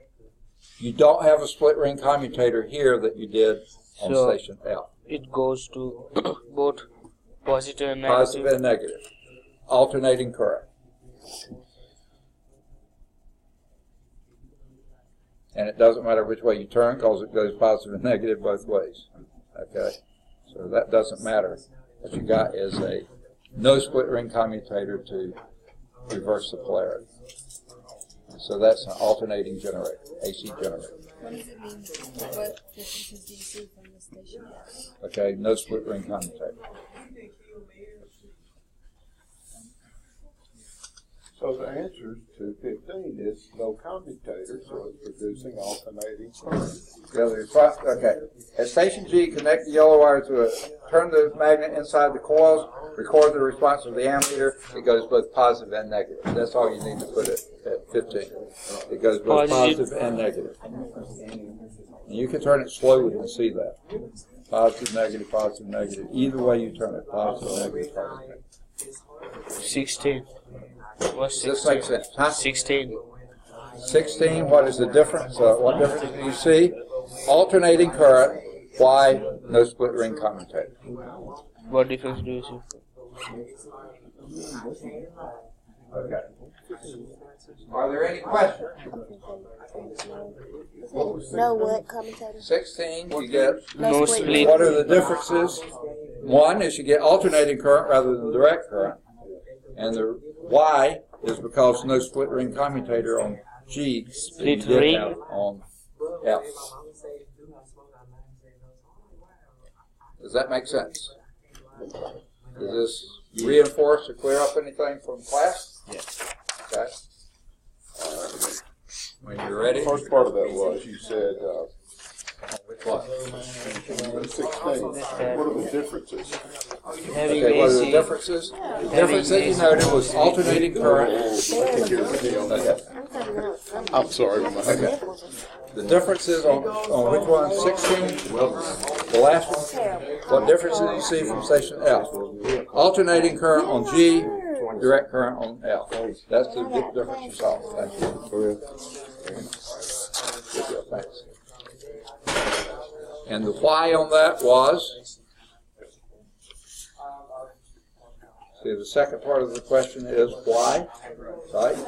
Okay, alternating current. See, okay, yeah. What's the ammeter? Yeah, And that one, I don't have it connected, That's but okay. it was only decent. Only went one way. It pulsed, but it was still one. alternating current on G and Man, right now? Okay, sure. I know I have one, but Okay. I know I have some vibes too. Okay. I can do those. direct current on Can I What's that take station? test 2? Wait, I just noticed. I'm sorry, you don't hear everything, so sometimes, I wish I had something that I could just do tunnel hearing on one person. You wait when you get them. Yeah. I'm not looking forward to it. I have a niece who needed it I a long time don't before. know if I'd avoid getting them because they have you, but I hear Zachary more than I hear you. I think it's everybody, man.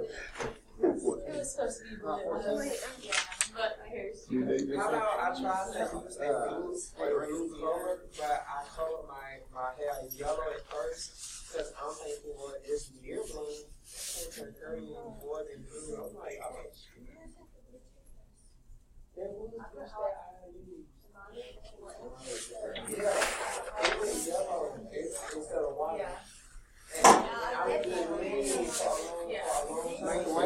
No. Oh, yeah? I was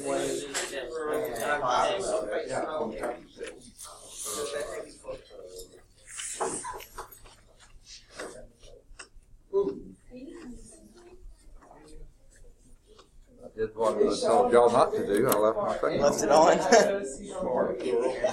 Let's shut this down.